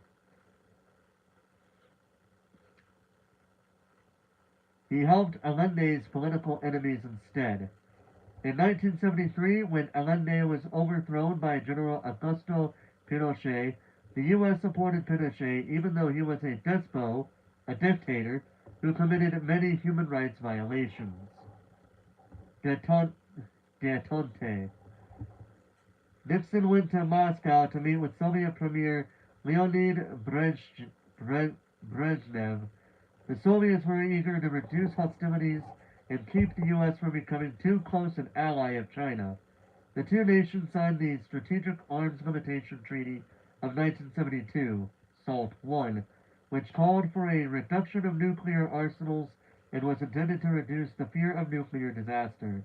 This led to a detente, or a relaxation of international hostilities. Social issues. Many major upheavals took place during the Nixon presidency. For example, in 1973, the Supreme Court ruled in Roe v. Wade that, on the issue of abortion, women had the right to choose. That is the correct option, in my opinion. Because of very personal reasons, I do believe woman's body, woman's choice. She could, if she wishes to do so, seek out second opinions, but ultimately the final decision relies on her. Always. I don't give a damn about the men who say her body, your body, my choice. I don't give a damn about them. It's the woman. Always in my eyes. No matter what. The first Earth Day was celebrated on April 22nd, 1970, and the Environmental Protection Agency, EPA, was formed amid rising concerns over pollution and environmental conservation. Affirmative action policies were promoted by the Nixon administration in an effort to create opportunities for minorities. Also, anybody asking, affirmative action policies that take factors such as race, religion, sex, and national origin into consideration to encourage equal access to resources and representation. And now, for the moment we've all been waiting for, involving Richard Nixon. Watergate. Although Nixon won the 1972 presidential election in a landslide, he hadn't expected an easy victory. After all, he hadn't managed to end the Vietnam War, and the U.S. economy was in poor shape. He asked some of his aides, notably John Ehrlichman, H.R. Haldeman, and John Mitchell, to help him win. His first goal was to get the FBI and IRS to investigate people he considered his enemies. On June 17, 1972, 5 people working for the committee to re-elect the president broke into a Democratic National Committee office in a Washington, D.C. office apartment hotel complex called the Watergate to steal campaign secrets. They were caught. Nixon denied any involvement and used his presidential powers to prevent investigations of the burglary. Bob Woodward and Carl Bernstein, 2 reporters for the Washington Post, investigated the break-in with the help of a secret inside source called Deep Throat. This was former FBI official Mark Felt finally revealed himself as Deep Throat in 2005, so 20 years ago. In February 1973, a Senate investigation began. John Dean, one of the president's lawyers, testified that Nixon was involved in a cover-up. The Senate committee found out that Nixon had secretly recorded his conversations with members of the White House staff. Impeachment proceedings began in the House. Knowing the tapes would prove he had committed a criminal abuse of power, on August 9, 1974, Richard Nixon became the first U.S. president in history to resign. Americans lost confidence in the honesty of the government, but the fact that Nixon was caught and charged showed that the government's system of checks and balances worked. Nixon, however, disagreed with the concept of checks and balances at the executive level. In a later interview, Nixon defended some of his actions by claiming, "When the president does it, that means it is not illegal."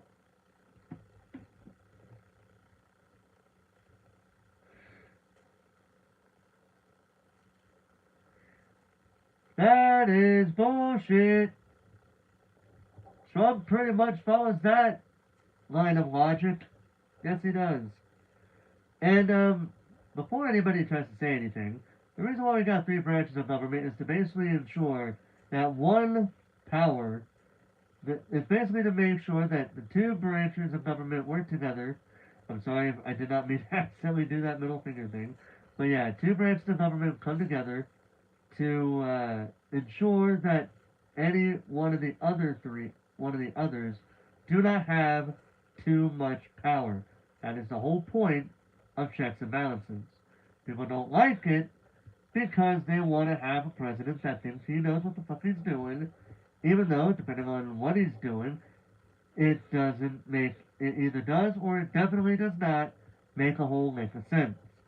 Again, depends on the president and what the president is doing at that particular point in time. Also, that quote from Nixon, I can see where Trump thought he could follow that himself. He's listening to Richard Nixon too much.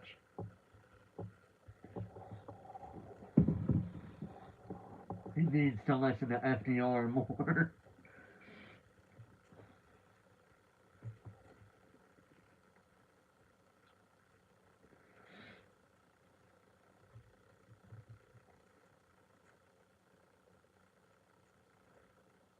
Chapter 46. President Jimmy Carter. Gerald Ford and the Nixon Pardon. Nixon's original VP, Spiro Agnew, had resigned in 1973 because of a bribery and tax scandal. Gerald Ford was the first and only VP to be appointed by Congress instead of being voted in through the Electoral College. When Nixon resigned, Ford became president. Ford's early decisions made him seem a little suspicious as well. Ford pardoned, released from liability of an offense, Nixon for any crimes he may have committed during his presidency. Ford reasoned that it would help the country move on, but Americans couldn't understand why Nixon shouldn't be punished. Ford stirred up more controversy by offering amnesty, an official pardon for an offense or a group of offenders, to people who dodged the draft during Vietnam. Ford was unsuccessful at fixing the poor economy he inherited, even after he froze prices, called on Americans to save money, and cut taxes. On the plus side, Ford signed the Helsinki Accords, a step toward detente in the Cold War. The Helsinki Accords were a list of rules to follow to help communication between the communist bloc and the West.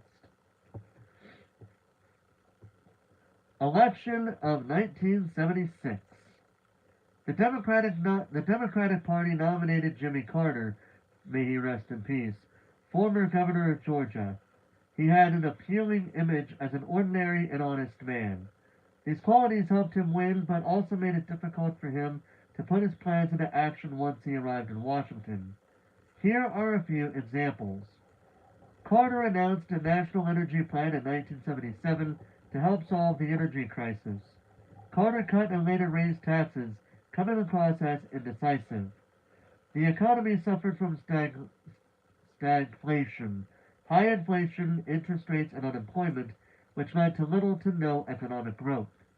Carter supported alternative energy sources, but was politically hurt by an incident at the 3 Mile Island nuclear power plant in March 1979 when an overheated reactor released radiation into the environment. Alternative energy. Any energy source that is not a fossil fuel. Foreign policy. President Carter achieved success in his foreign policy. He rejected realpolitik, saying that he couldn't compromise his ideals regarding equality and human rights. Carter restricted U.S. relations with South Africa to protest their apartheid regime. Apartheid, the rigid policy of segregation in South Africa from 1948 to 1994. He signed a treaty with Panama in 1977 to allow the country to gain control of the Panama Canal by the end of 1999, as long as it remained a neutral waterway. And I remember one time someone tried to tell me that China was, like, Carter gave, like, that the Panama Canal was in the control of China. But then I had this book, I just recently bought this book at the time, And I looked it up. I looked up Panama Canal in the index, and I went to this page, and it said, well, Jimmy Carter signed a treaty with Panama in 1977 to give them control of the Panama Canal, just as long as it was a neutral waterway. So,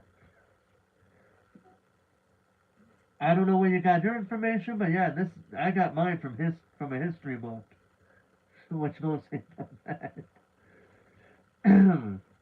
He condemned the USSR's violations of human rights, even though that hurt the Cold War detente. Carter and the Soviet Premier Brezhnev signed the SALT II Treaty in June 1979, but it was never formally ratified by the U.S. The Camp David Accords. Carter's greatest achievement was in 1978 when he invited Mohammed Anwar el-Sadat, the president of Egypt, and Menachem Begin, or however you pronounce the last name, the Prime Minister of Israel, to Camp David, the President's Retreat in Maryland. They agreed on the Camp David Accords, which led to a peace treaty between the two nations, the first ever Israeli Arab Treaty. Iran hostage crisis. A revolution was brewing in Iran, the U.S.'s other major Middle Eastern ally.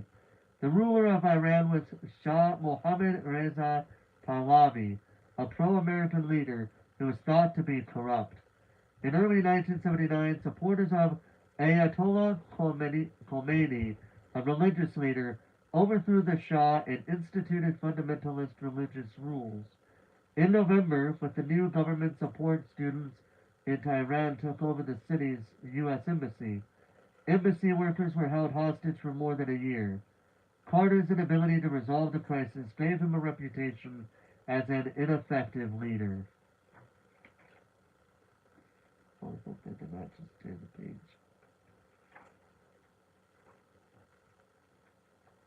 I don't think so. Hopefully not. I think this may be the last chapter of this unit. Let me check. Yep, it is. Last chapter of Unit 9 before we go to the last unit. Chapter 47. President Ronald Reagan. Ronald Reagan. Yeah, it literally says Ronald Reagan right there.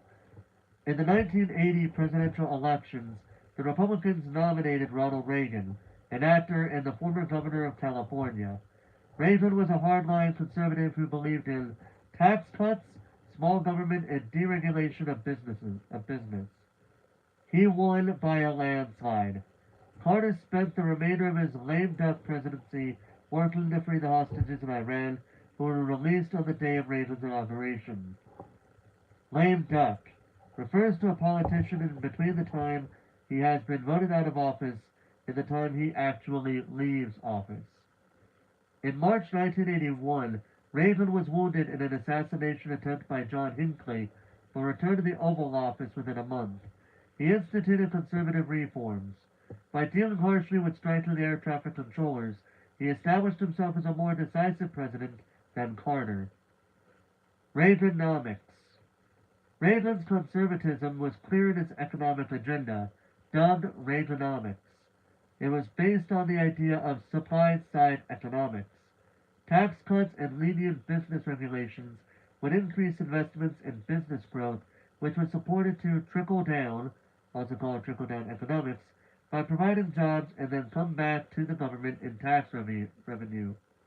Reagan cut taxes and social service programs to spur growth in the private sector, but he also increased military spending.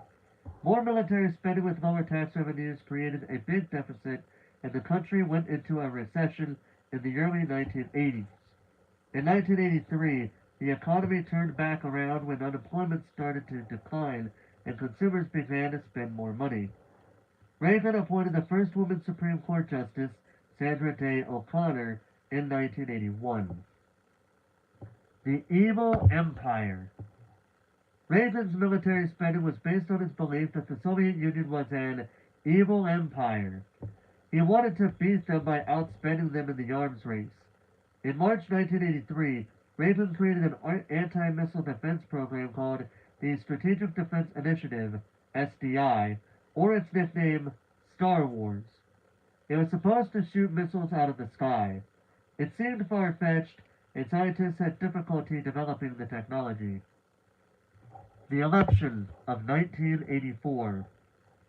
As the economy remained strong and Reagan continued to project an image of confidence and optimism, Reagan and the Republicans easily won the election of 1984, won 49 out of the 50 states.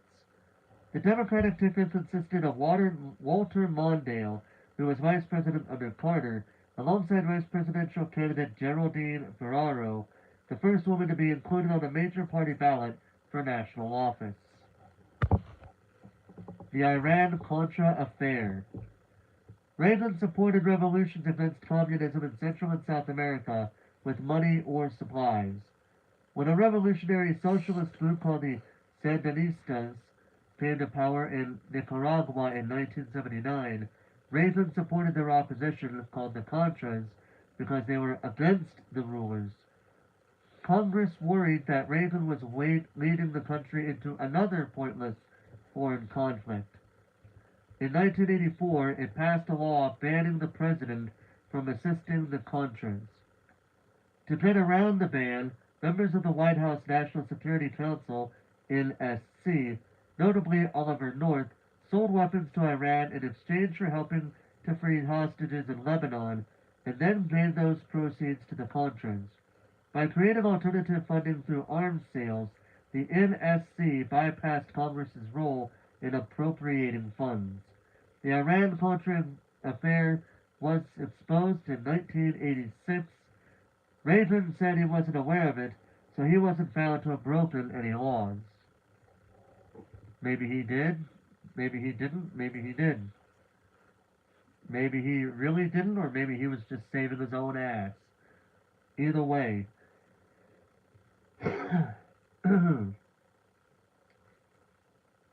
The Cold War dawns. Mikhail Gorbachev became the Soviet Communist Party's leader in 1985. Gorbachev instituted two policies: perestroika, recognition, reorganization or economic reforms; glasnost, openness to freedom of political opinion.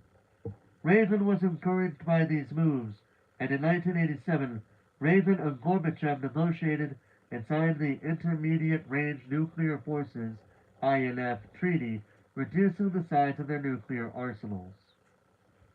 Election of 1988. In 1988, on the strength of Reagan's popularity, his vice president, George H.W. Bush, became president. The Democratic candidate was Michael Dukakis, the governor of Massachusetts. In 1991, the U.S. and the USSR signed the Strategic Arms Reduction Treaty, or START, in which they agreed to destroy many of their nuclear weapons. The Cold War ends. Gorbachev meant for his reforms to strengthen and modernize the Soviet Union. Letting people express their dissatisfaction but not fixing the economy led to something he didn't expect. The Soviet bloc began to advocate independence. In October 1989, protests forced the leader of East Germany to resign, and the new government agreed to open the border with West Germany. At midnight on November 9, 1989, the gates were opened and people began to tear down the Berlin Wall, the symbol of the Cold War. Soon, Germany was reunited into a single democratic nation. On July 1, 1991, the Warsaw Pact was disbanded and the Czech Republic, Hungary, Poland, and more declared independence. These were countries in the Soviet bloc. Advocates of democracy led by Boris Yeltsin, who had just been elected president of the Russian Federation, forced the defeat of the Communist Party in the Soviet Union. On December 1, 1991, Yeltsin, along with the presidents of Ukraine and Belarus, declared that the Soviet Union was finished. Gorbachev resigned on December 25th. The USSR was dissolved on December 26th. The Cold War was over. Communism was still going strong in China. In 1989, soldiers opened fire on pro-democracy protesters in Tiananmen Square, killing hundreds. Are you guys ready for the final few chapters? I sure am.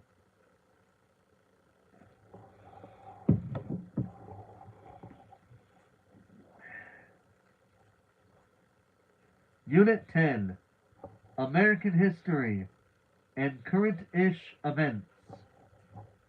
It's history in the making, and the end is still being written. Chapter 48, The 90s.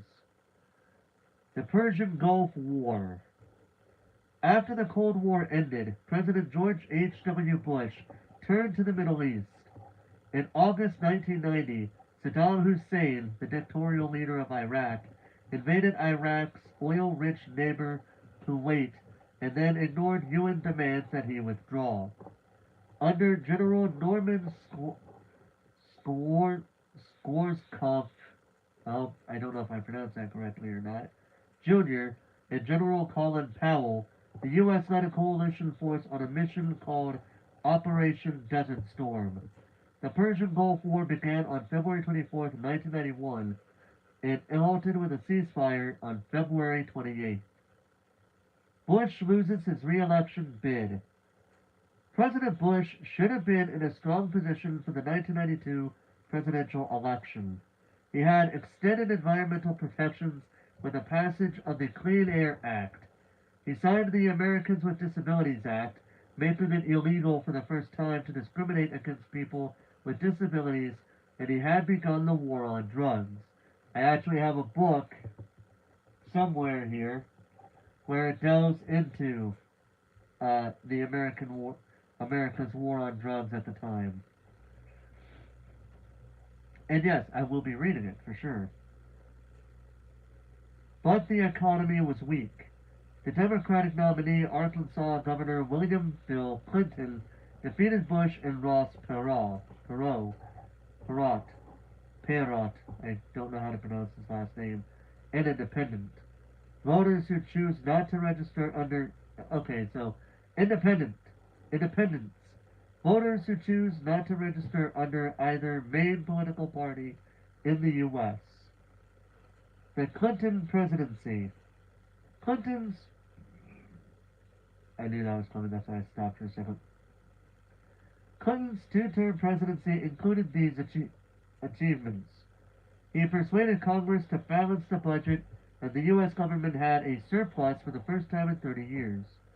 Surplus, extra, in this context, money, more than is needed. The North American Free Trade Agreement, NAFTA, opened up trade with Canada and Mexico without tariffs. He appointed Madeleine Albright as the first woman to serve as Secretary of State. He nominated Janet Reno as the first woman to serve as Attorney General. He was part of the 1999 decision by NATO to intervene to end ethnic cleansing in Kosovo, a region of the former Yugoslavia experiencing civil war.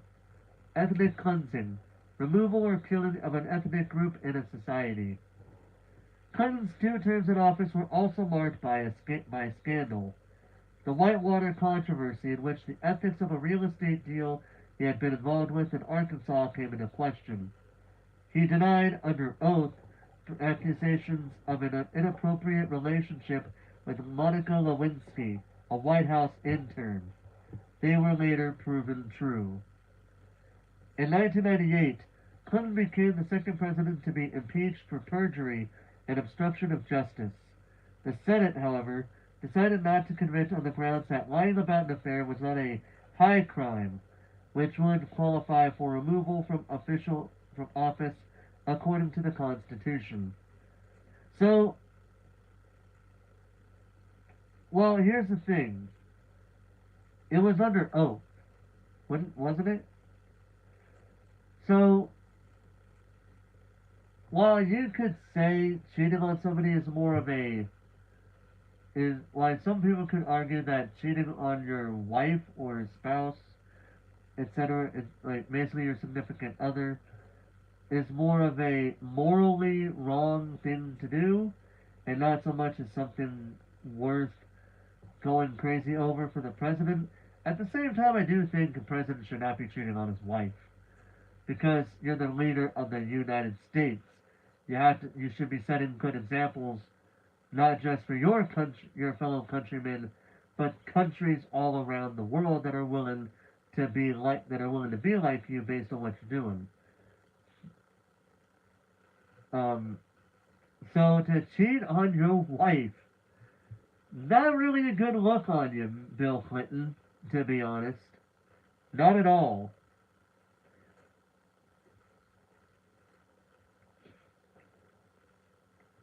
There's even a thing about the impeachment process. Step 1. The House of Representatives accuses an official of wrongdoing. Step 2. The Senate holds a trial of the official and decides to either leave the official in office or remove the official. In my honest opinion, I don't know why we got the supermajority thing going on there. I think it should be if the majority as a whole should determine whether the president should be impeached or not. It's weird how we have these two-thirds supermajority thing going on here. I could understand it, like when you're using it to like ratify an amendment. I can understand that, but when it comes to like voting to either kick someone out of office or to keep them in office, I think that should be just a simple majority, not the super majority. A rise in terrorism. The 90s saw an increase in violent political acts called terrorism. Terrorism consists of violent and intimidating actions that have a political or ideological purpose set in motion by individuals or groups not officially backed by a state.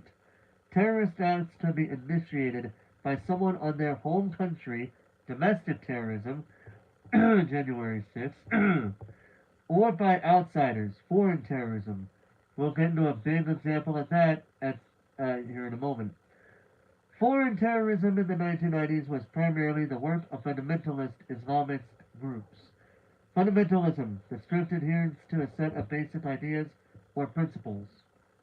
Examples include the 1993 World Trade Center bombing and the 1998 embassy bombings in multiple African countries. Examples of domestic terrorism in the 1990s include the 1995 Oklahoma Federal Building bombing and the 1999 Columbine High School shooting. I have a book. Where is it? I know I got it somewhere. But there's a book that I have where it has story. It's Chicken Soup for the Teenage Soul 3, a book that I'll be reading at some point. It does have stories that delve into some of the survivors of, some of the stories that were told by the survivors of the Columbine High School massacre. Yeah. The World Wide Web. In 1989, a British software consultant named Tim Berners-Lee created an open computer network for research purposes, which would become the template for the World Wide Web. Following this crucial step, Berners-Lee made key innovations that helped shape the internet we know today. HTTP, Hypertext Transfer Protocol, which allows you to click on a link and be redirected to that page.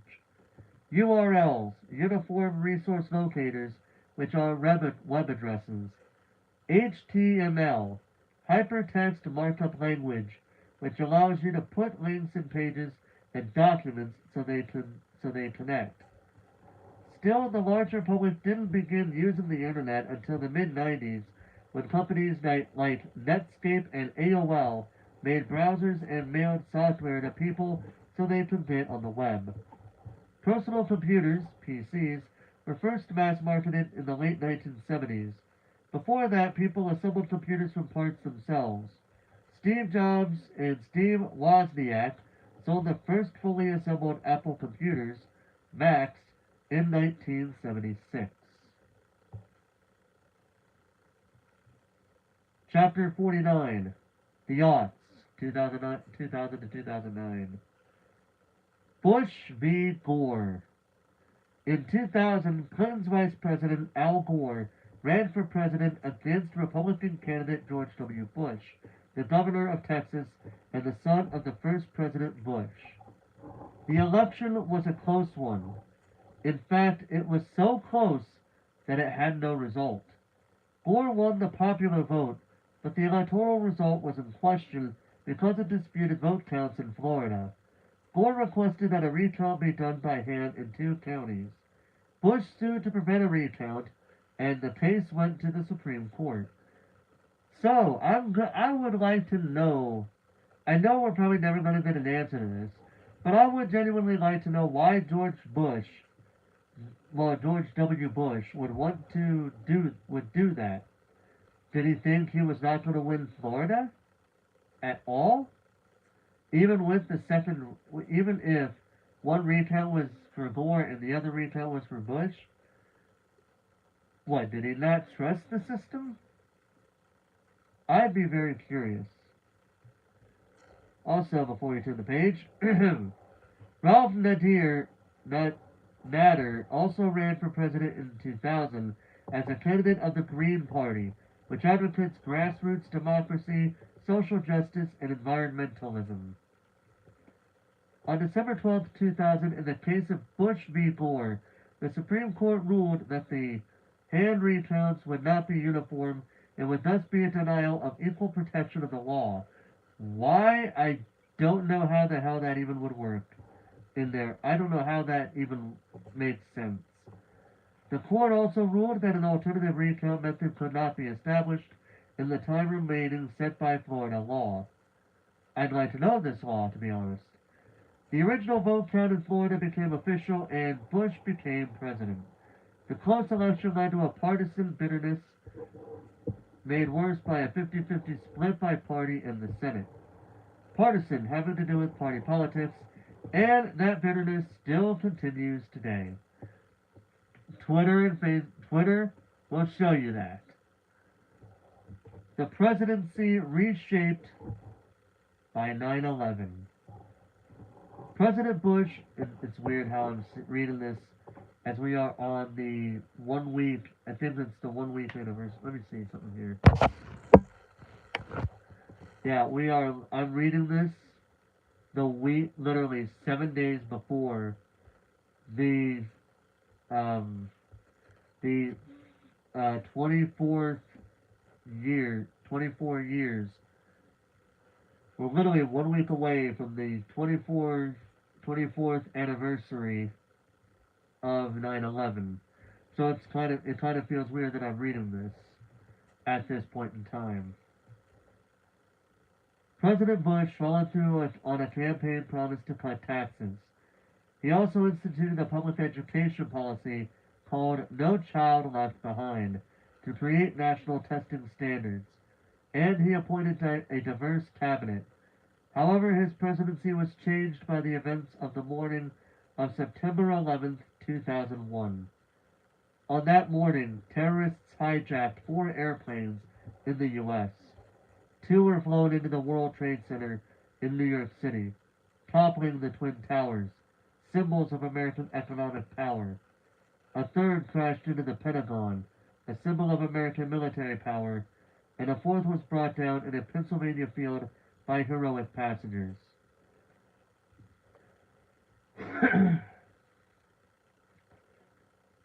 The Pentagon is a 5-sided building in Arlington, Virginia that serves as the headquarters of the Department of Defense. Thousands of people were killed. The nation experienced a surge of patriotism and was supported by allies all over the world. War on Terror. The attacks had been orchestrated by Al-Qaeda and its leader, Osama bin Laden. This group consisted of men from various nations who had a shared ideology and were trained in Afghanistan. The fundamentalist party in control there, the Taliban, protected them. On October 7, 2001, the U.S. and its allies launched the war in Afghanistan. Initially, the Taliban was thrown from power, but their presence remained, and attacks and fighting continued for the next 20 years. President Bush then switched the focus to Iraq. He expressed concern, without proof, that Saddam Hussein had chemical or nuclear weapons of mass destruction. Although many allies asked the U.S. to allow UN weapons inspectors more time to look for WMDs, the U.S., with the help of Britain, began the war in Iraq in March 2003. The U.S. called the Iraqi campaign Operation Freedom, but many around the globe considered it an invasion. Baghdad was occupied and Saddam was ousted. No WMDs were ever found. Also, little video game fun fact here. Um, it was somehow believed that Saddam Hussein bought a multitude of PlayStation 2s as a means of building said weapons of mass destruction. As you can tell, since none were found, you can obviously fill in the blanks on how true, or I should say, how absolutely false that was.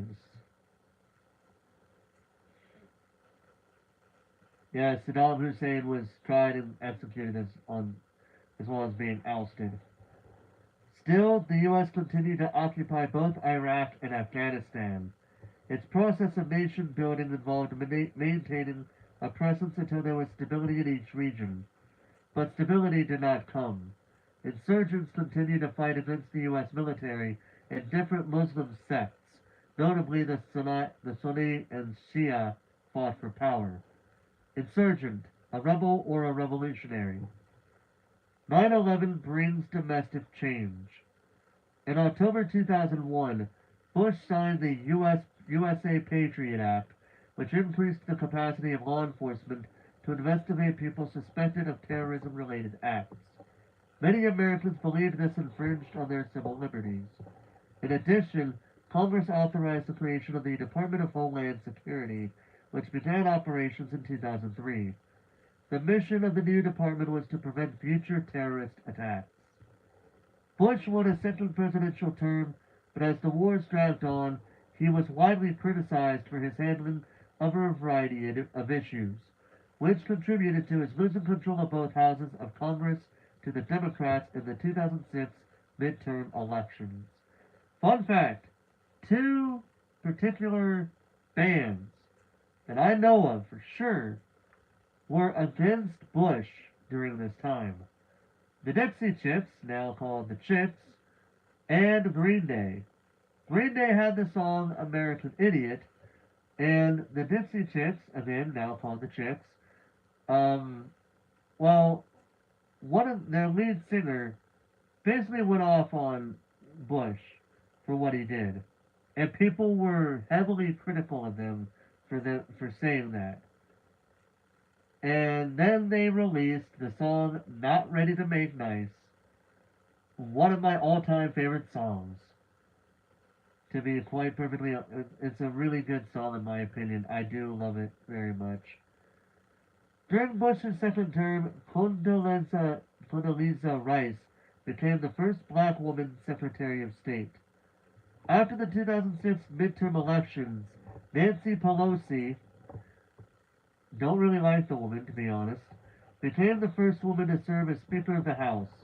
She went on to be elected Speaker again after the midterm elections in 2020. Revolutionary election. The 2008 presidential election pitted Republican nominee John McCain against a young black Democratic senator from Illinois, Barack Obama. Obama ultimately defeated McCain in the general election, becoming the first black president of the United States. Obama and his running mate, Joseph R. Biden, campaigned on a platform of hope and change that focused on the economy. After the tech boom of the 1990s ended and a banking crisis in 2008 led to a major recession, Obama promised to boost the weak economy, which he did. Healthcare. Obama called for universal health care for all Americans, signing the bill, the Affordable Care Act, or ACA, into law in March 2010. It is commonly known as Obamacare, which he did. Ending the war. This turned out to be even harder than getting health care reform passed. While he didn't technically end the war, he did do something that that helped it, that did lead to a goal being met that we were trying of being, yeah, it led to a goal being met. The environment. Obama promised to engage with the world to find solutions to climate change, a phenomenon that scientists agreed is a big threat. Scientists, you know the things that that Trump Party people, depending on who you ask, doesn't seem to agree on. Doesn't seem to think is an actual thing. In 2009, Sonia Sotomayor became the third woman as well as the first person of Hispanic heritage to serve as a justice on the Supreme Court. Media becomes more personal. Two important developments began to transform the daily lives of people around the world, and Americans were no exception. In 2000, there were about 50 cell phones in use per every 100 people in the United States. In dozens of countries today, including the US, there are more cell phones in use than there are people. The aughts were a decade in which the people began to use their phones for online banking, sending and answering emails, texting, taking photos and videos, and communicating on social media. Facebook, which initially served the students of Harvard and later all the Ivy League schools, became widely available to the public in 2006, and by 2010, the company boasted 500 million users. I wonder how many users it's got now. Hmm. I don't know. Quite frankly, that was a rhetorical question because I don't care, because I don't go on Facebook that much anymore anyway.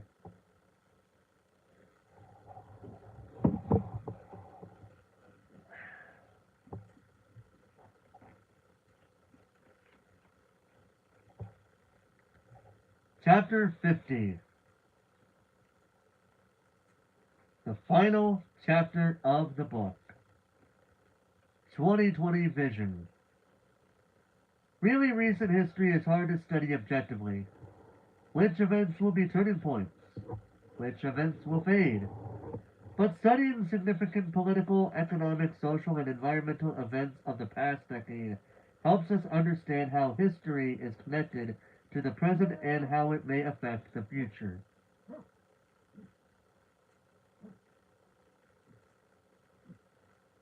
Hmm.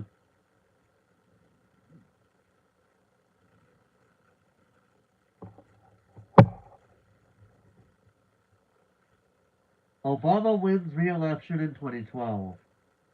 The 2012 presidential election focused on economic recovery and health care. In a contest that pitted Obama against Mitt Romney, a Republican businessman and a former Massachusetts governor, Americans voted to give Obama another 4 years. Here are some significant actions he took as president. 2009 stimulus package that preceded 10 years of economic growth. Increased regulations of Wall Street. The Deferred Action for Childhood Arrivals, or DACA, which extended residency rights to people brought illegally into the United States by their parents as young children. The Iran nuclear deal, which required Iran to prove they would use radioactive materials to produce only energy and not weapons. Committed the U.S. to the Paris Climate Accords, which set worldwide emission standards. The Affordable Care Act grew to provide 20 million uninsured Americans access to health care. Political partisanship increases. As the 2012 election neared and Republicans increased their representation in both the House and the Senate, the partisan, one-sided bias for one's own political party, divide got worse and included attacks on Obama's legitimacy. The issue of Obama's birth got little attention in the 2008 election, but leading up to his re-election campaign, the incorrect argument that he was born on foreign soil and therefore wasn't legally able to be president surged. By 2011, nearly half of Republican voters believed in this argument, which had been nicknamed birtherism. Which is funny to me. I remember when Obama was elected, people automatically were asking him for his fucking birth certificate. They were asking for his fucking birth certificate. An act that wasn't done before and hasn't been done since. It just had to happen to the fucking black guy. To ask for his fucking birth certificate. Why? Dude, his birth certificate proved that he was a native-born U.S. citizen, but they still believe, for some reason, that he wasn't a natural-born U.S. citizen, even though his birth certificate said that he was. And so jokingly, when Trump got elected, I asked, when are we going to see Trump's birth certificate? Hey, you guys asked for Obama's. I think it's only fair that we ask for Trump's. And by token, every time a president gets elected, based on their logic, they should automatically show their birth certificate to show that they were born in the United States. Since that's what these people were going for.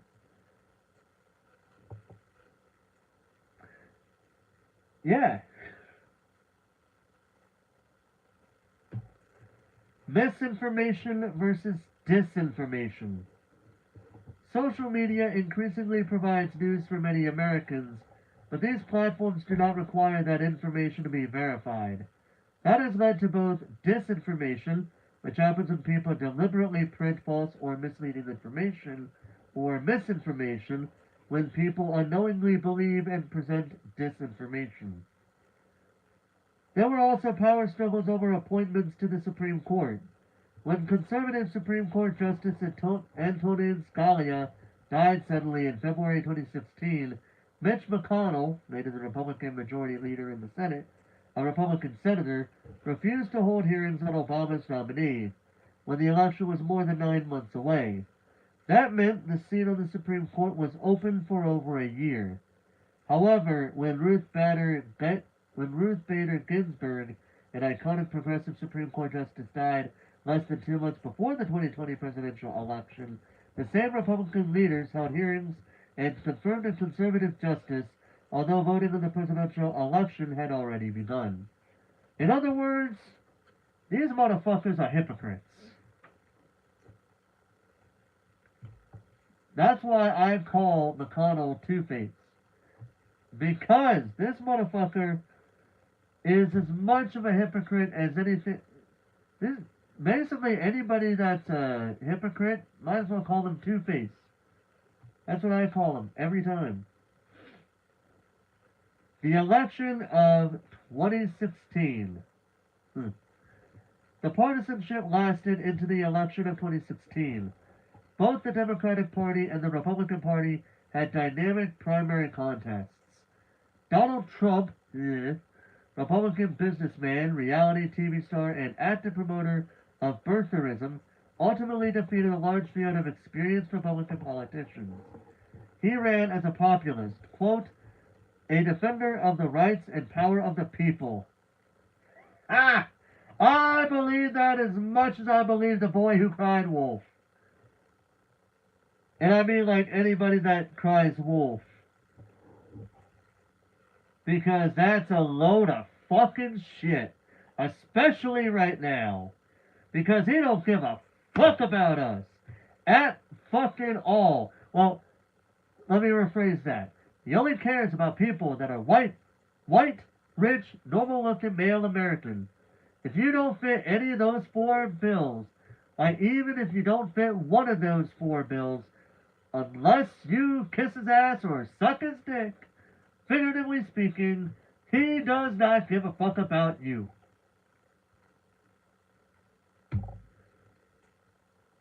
Basically, if you join the Donald Trump Kiss My Ass Club, yeah, he'll care about you because you're sucking up to the boss. Fuck him. The Democratic primary also featured a populist candidate. I read past the rest of that. Let me read that rest of that sentence. He ran as a populist and appealed to many voters who felt they had been left behind. Now they probably feel more left behind now with what Trump's doing. The Democratic primary also featured a populist candidate, Bernie Sanders, whose message was that government needed to be more responsive to the needs of the people. He ran a competitive race against Hillary Clinton, which she ultimately won.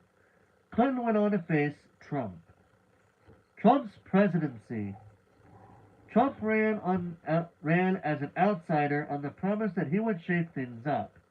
He continued to be unconventional and took to social media to share his thoughts.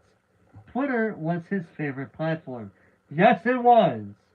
He used Twitter to announce policy decisions, fire people, and criticize his opposition because he's a fucking little bitch.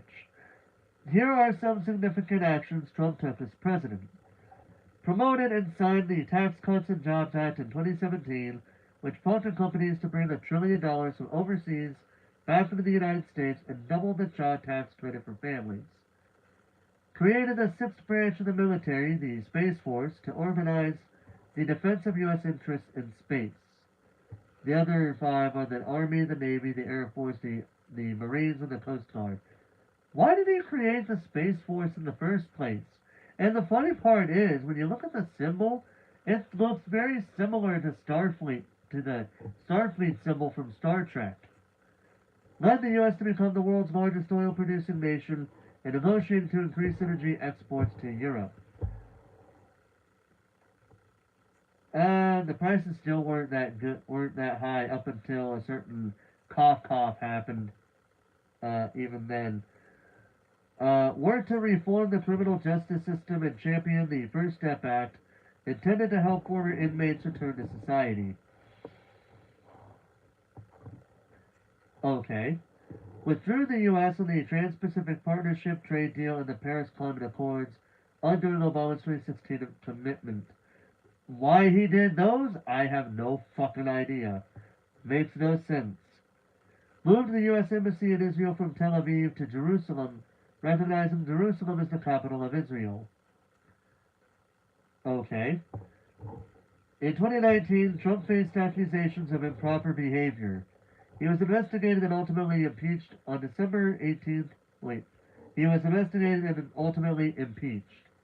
On December 18th, 2019, the House of Representatives, under Democratic Party leadership, officially charged the president with abuse of power and obstruction of Congress regarding his dealings with the president of Ukraine. The Senate, under Republican Party leadership, did not call for the release of key documents or call any witnesses because they pretty much knew those things would oust Donald Trump very much, most likely. They voted on February 5th, 2020, they voted to acquit the president who then remained in office. In other words, and I remember when that happened, like before that proceeding took place, I listened to the Republican side of the coin, and they literally said the exact same thing over and over and over and over and over and over and over and over and over and over and over and over again. You know how annoying it was when I kept saying over and over and over? And how I could keep that cycle going? That's what it felt like. Listening to the Republicans on that one talk. It was annoying as fuck. They were literally just talking like a fucking like somebody was literally pulling their strings because they said probably not exactly the same thing, but they pretty much said the same thing. Environmental events. Climate activists argue that hurricanes and wildfires, which grew worse during the decade, were signs of the danger posed by global climate change. In 2012, after devastating the Caribbean islands, Hurricane Sandy made landfall as a tropical storm on the East Coast. Though it impacted 24 states, New York City and the New Jersey coast were especially hard hit. In a disastrous month in 2017, Hurricane Harvey slammed Texas. On August 26th, Hurricane Irma hit Florida on September 1st, and Hurricane Maria flattened Puerto Rico on September 20th. By December 2020, scientists had identified 30 named tropical storms that season. Having run out of alphabetical names, they began to name the storms for the Greek alphabet. Before I continue, I just want to point out that while the book did mention some of the things that Trump did that they may have deemed as good and some may have been questionable at best, the fact that they don't go into full detail into his presidency, let alone the presidency of Obama, makes me wonder why they didn't go into detail. Well, they don't go into detail with Biden's, like you're going to hear in a second. They don't go into detail with Biden because by the time this book came out, Biden's presidency was starting. Social activists exert political pressure. Social media is recognized as an effective organizational tool, and many citizens use the internet as well as the streets and the courts to make their voices heard. Survivors of gun violence work to change the laws and expose the power of the gun lobby, organizing the March for Our Lives and promising to vote for change. The Black Lives Matter movement, first organized in 2013, rose in response to the death of Trayvon Martin and the fact that black people were increasingly the victims of police and vigilante violence that went unpunished. The deaths of George Floyd and Breonna Taylor in 2020 reorganized the movement. The LGBTQ movement began a grassroots campaign for marriage equality that resulted in some state laws allowing same-sex marriage. In 2015, the Supreme Court ruled in Obergefell v. Hodges that all states must allow same-sex marriage. Indigenous Americans also stood up and blocked the completion of an oil pipeline across the Standing Rock Reservation in 2016. The pipeline was finished in April 2017 after an executive order signed by President Trump. In January 2017, after the inauguration of President Trump, women took to the streets all across the country and around the world to protest in the Women's March, and later that year, as film producer Harvey Weinstein's predatory behavior was exposed, women shared their stories of sexual abuse under the slogan #MeToo, a phrase that was first used 10 years earlier but went viral along with the movement. And so many famous people's legacies were tarnished because of the #MeToo movement. I'm not saying that as a means of saying that the Me Too movement was full of shit. I'm not. I'm saying that I'm saying that as in women use the #MeToo movement to come forward with their stories about what these people have done to them. And that caused a number of famous people who were celebrated in their own ways to basically go from celebrated to kicked to the fucking curb. Economics, recession, rebound, and COVID crash. Over the last decade, the U.S. economy has steadily improved. Some low-wage workers saw real increases in wages that resulted in a 17-year low in poverty rates across all demographics, the characteristics of the population like age, income, or race. Single-family home sales jumped over 30% from 2018 to 2019. Median household income reached an all-time high, and the stock market recorded its highest closing Dow Jones Industrial Average in 2019. But in the last months of 2019, a virus changed all that.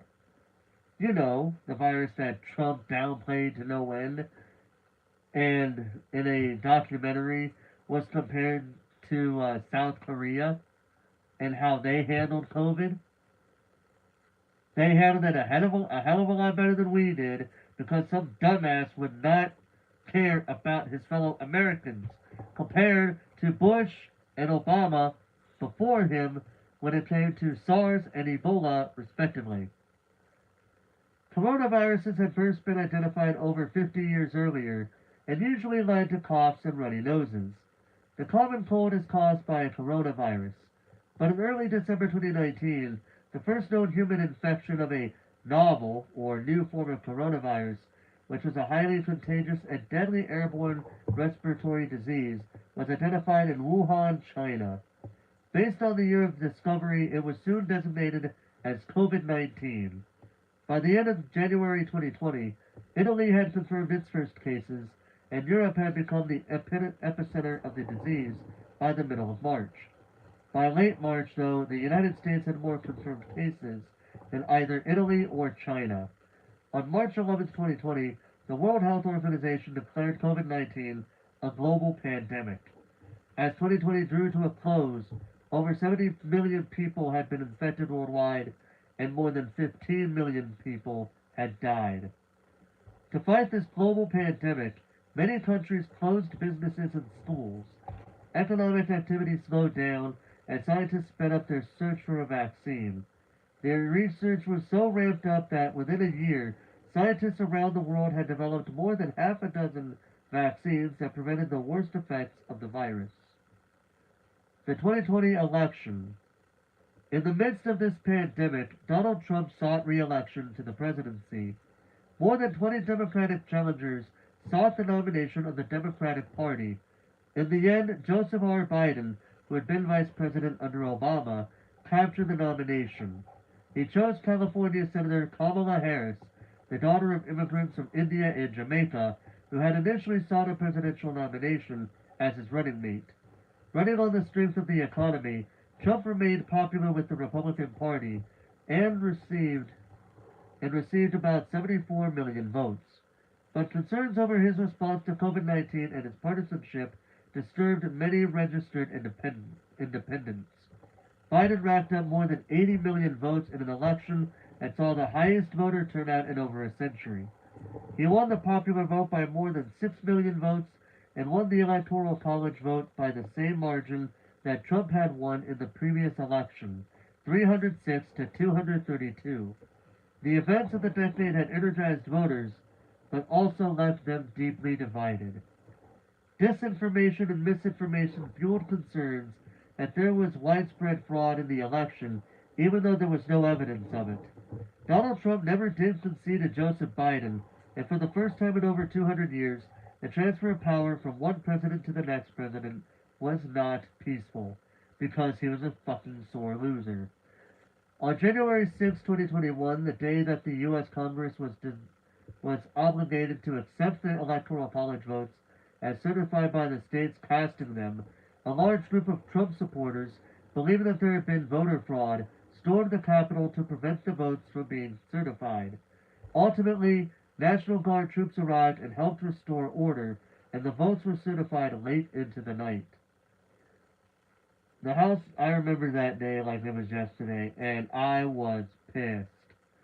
I don't care how it started, but the fact that people went into the Capitol building and started destroying shit because they were pissed off over some false bullshit. Yeah, I was really pissed. I was like, are you fucking kidding me? Everybody on Twitter was pissed off about it that I know of. And it's funny to me how um and it's funny to me how people can look at those people that committed the heinous acts that they did with the heinous acts that they did and somehow call them patriots. I'm sorry, but to me, I don't care how you define a patriot. That is not patriotism. That is domestic terrorism right there. And I don't care what anybody says. That's what that was. It was so bad that people who did not like the fact that Mike Pence was doing his fucking job were literally made a fucking noose and pretty much said that that noose was for Pence. Or some like they made it as a reference toward Pence. That yeah, needless to say, I was not happy that day. I found out. I remember when I found. I remember when I found when I was watching the electoral college vote being done. There was. It wasn't being done. I was thinking like, what's going on? Why isn't this happening? And then when I went to work that day, I was using the restroom and I was on Twitter, and that's how I found out about it. And I'm thinking like, what the fuck is this bullshit? Are you fucking? I was pissed. I was mad. I was really fucking mad. Like, if you like Trump, I can't stop you. But just know you're supporting a dumbass. By the way, if you still support him. Uh, but there was no reason to there that yeah. I was just mad. I can't even speak because I was so mad about that moment. The House of Representatives brought impeachment charges against former President Trump, who had frequently repeated the idea of election fraud and had spoken to the January 6th mob before their attack on the Capitol. On February 13, 2021, 57 senators voted to convict Trump and 43 voted to acquit him. However, an impeachment conviction required a supermajority of 60 votes, and Donald Trump was acquitted in his historic second impeachment. You want to know why they didn't impeach him? Well, initially his impeachment trial was supposed to be before the January 20th, but Republicans convinced the Democrats to push it back to that day on February 13th. And then they used the excuse that he could not be impeached because he was no longer president at the time of the impeachment. But the problem is, it wasn't a matter of what he did after not being president, after being out of the presidency. It was a matter of the fact that he did it during his presidency. Like, it happened before a few. It happened on the day where the Electoral College was supposed to finalize who was going to be in the White House. Not on the day that Biden was got sworn in. That is the most stupidest argument. And the funniest part of it is, after that impeachment after that impeachment was over, that impeachment trial was over, Mitch McConnell literally took a microphone to the stand and said point blank that Trump was guilty for what he did. And I was like, you two-faced motherfucker. And from then on, I've called Mitch McConnell Two-Face. Because he basically proved right there that the Republican Party is now the Trump Party. Because knowing full well that Trump did wrong, they are willing to blindly support him, even when they know he did wrong.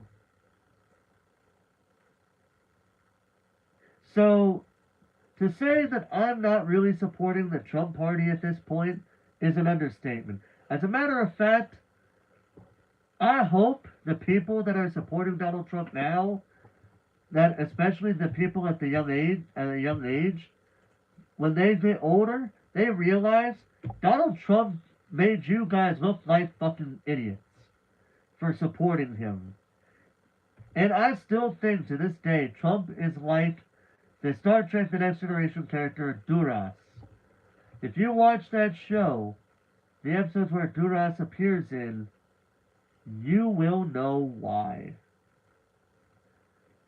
One defining point of Biden's presidency happened on April 7, 2022, when the Democratic-controlled Senate confirmed his nominee, Judge Ketanji Brown Jackson, as a Supreme Court justice. Judge Jackson became the first black woman to serve as justice on the Supreme Court.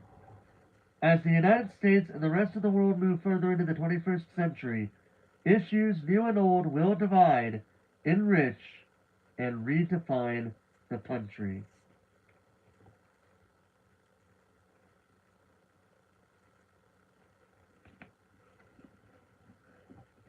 And that is the end of this story. I know that throughout the whole time of me reading that I have talked about my own personal opinions on, but I did feel the need to talk about them based on how I viewed them, depending on what we were talking about, etc., etc. And I know it's not very much political, especially in this part alone, because we got closer and closer to the time where I can remember some of the things that happened. So yeah, at the end of the day, either way, this was a history book. Thank you guys so much for watching me reading this book. Next time, well, not exactly next time, but now replacing this book automatically is the Goosebumps book, Welcome to Deadhouse. I would be so happy to read this story. So until that day comes, alongside with reading, uh, alongside with reading Death Behind Every Door and Salem's Lot and Salem's Lot. And before we read this book, I'll read one part of those two books. Then we'll read this one. Until then, ladies and gentlemen, when it comes to the reading streams, until then, thank you guys so much for watching. Hope you guys enjoyed. And until next time, ladies and gentlemen, this is Forrest Walpole signing off.